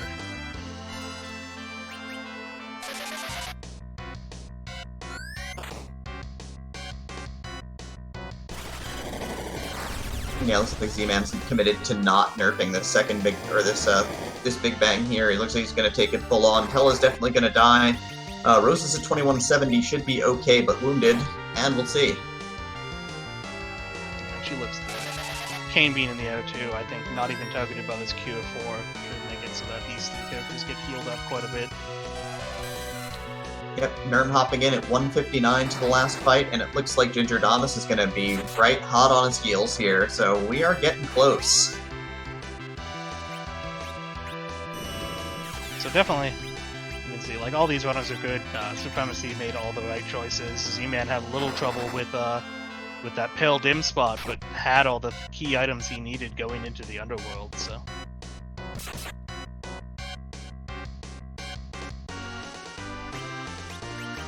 Absolutely. So this is gonna be a real close finish at this point.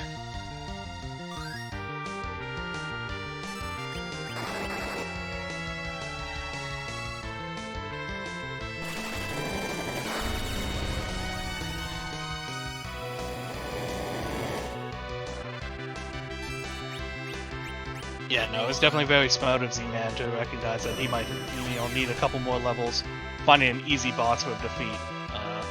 Looks like Ginger actually might be heading down for some extra levels here. I'm not sure. He also still has that one. He has that one Artemis arrow on Rosa, so it looks like he may be going. Yeah, it looks like he's going to scramble a couple more eggs here for safety's sake. I mean, at 2 hours, it's a bold call to be sure, but it's safe. And knowing that only one finisher has gone through at this point, you don't know where the other two runners are.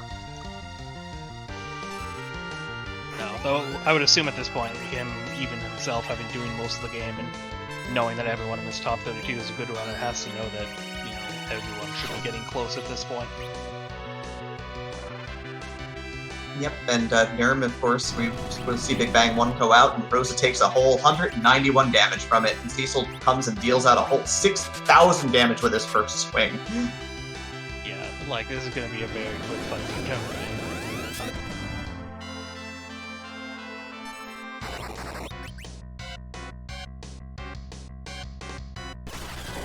Yeah, if there's one thing that Paladin Cecil with a Crystal Sword does, it is lovingly what we call the business.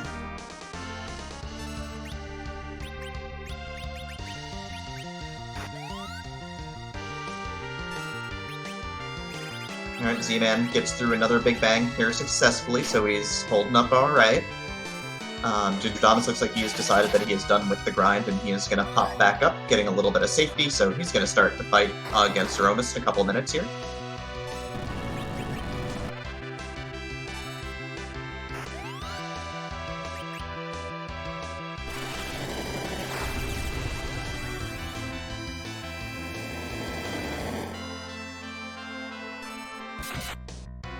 Yeah, at this point, second is still open. Neerrm is definitely a lot more comfortable, doing more damage, and a lot more protected, but Z-Man's been in the fight for a while. This fight could probably end at any time here. Yeah, Kane was able to jump away from that last big bang, which was fantastic, and so is going to get that heal off. But again, Zerker Cecil, those 6,000 point hits are just so impressive.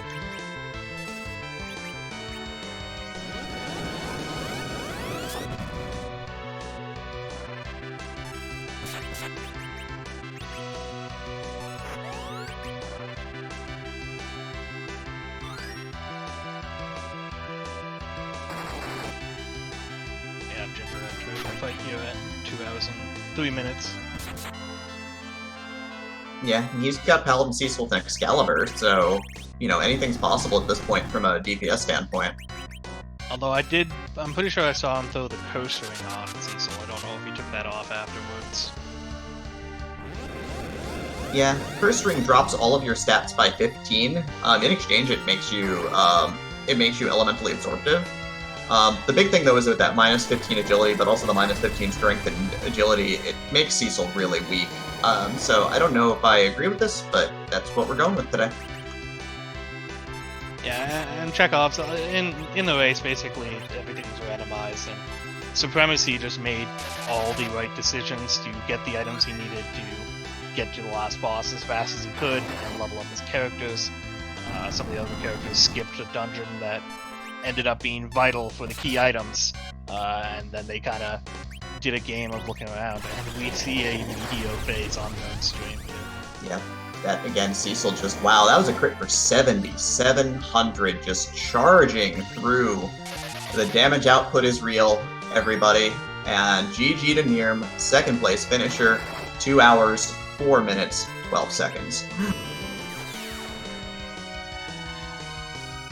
definitely a lot different of a fight than what Z-Man's going through with the equipment he has and the levels he has.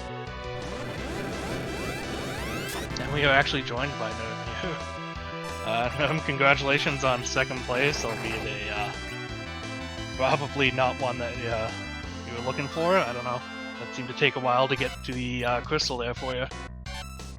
Yeah, I made a commitment early. It's like, if it's Baron Key, I lose. Well, lo and behold. Yeah, definitely. We saw you and Gingerdamus completely avoiding Baron. The other two racers are in this Roma spot right now. Z-Man's been here for a while, he had a lot of trouble with the Pale Dim spot himself. Yeah, it's just a bit unfortunate. I wasn't really playing that well there. Definitely not my best executed run by any means, but very surprising second place there. You know, given how long it took me to do everything, to come out in second is pretty much a godsend. Yeah, like we were saying, doing everything you did, at least by the time you got to Zemus, your characters were well equipped to take him out pretty quickly. Yeah, thankfully the seed was dropping at the end there on the moon. It was dropping adamant armors and crystal swords and you name it. So it was fortunately a walk in the park.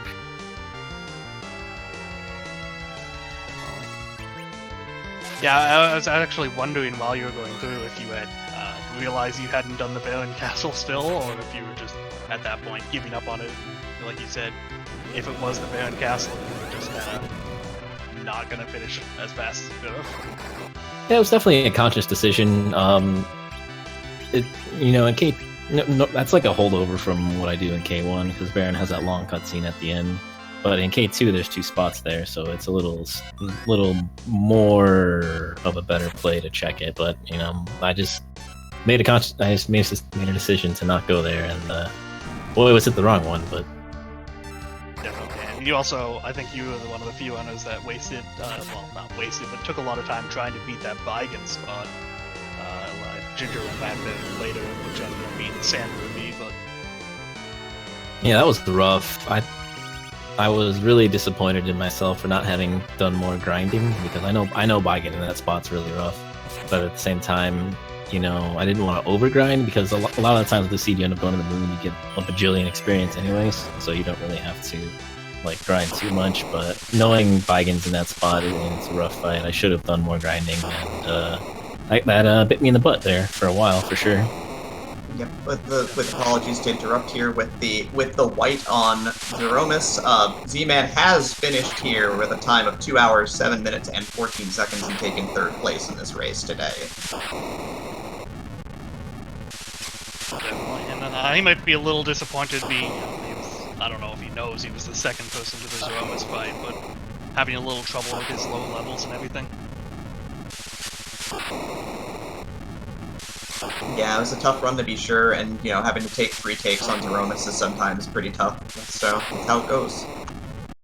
We're actually joined here by Z-Man. Z-Man, how are you feeling after that run?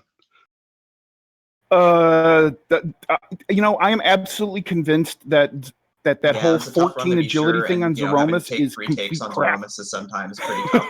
So I tried him twice at agility 14 and I couldn't get a turn in, and I try him on freaking 30 and I beat him. Feeling after that run? Yeah, but otherwise it was interesting. Pale Dim was a pain in the rear. Yeah, we definitely saw you struggling with him, and you ended up leaving, grinding a bit on the moon, and then heading back. Yeah. Interestingly enough, you were actually the second runner to get the crystal and get to Zeromus. It's the other two people skipped the Baron Castle. You know, when I found the pan and I returned the pan to Sheila, I'm like, you know what? I might have just stolen a place in this race, because I know the patterns of some of the other runners in this race, and I think the only guy that I've ever had, or person I should say, that I've had the conversation with is Supremacy, and that we both are of the same mind that you don't go underworld until all the overworld is explored. So that's what I did, and I got the pan out of it, and I'm like, okay, Supremacy's finishing first, and I got a chance to steal a place here. That's what I immediately thought. We do have a 4th place finisher, Gingerdamus, finishing with a time of 2 hours, 9 minutes, and 13 seconds here. So close at the end, man. The last 3 of us finished within 5 minutes of each other. Oh, yeah, definitely.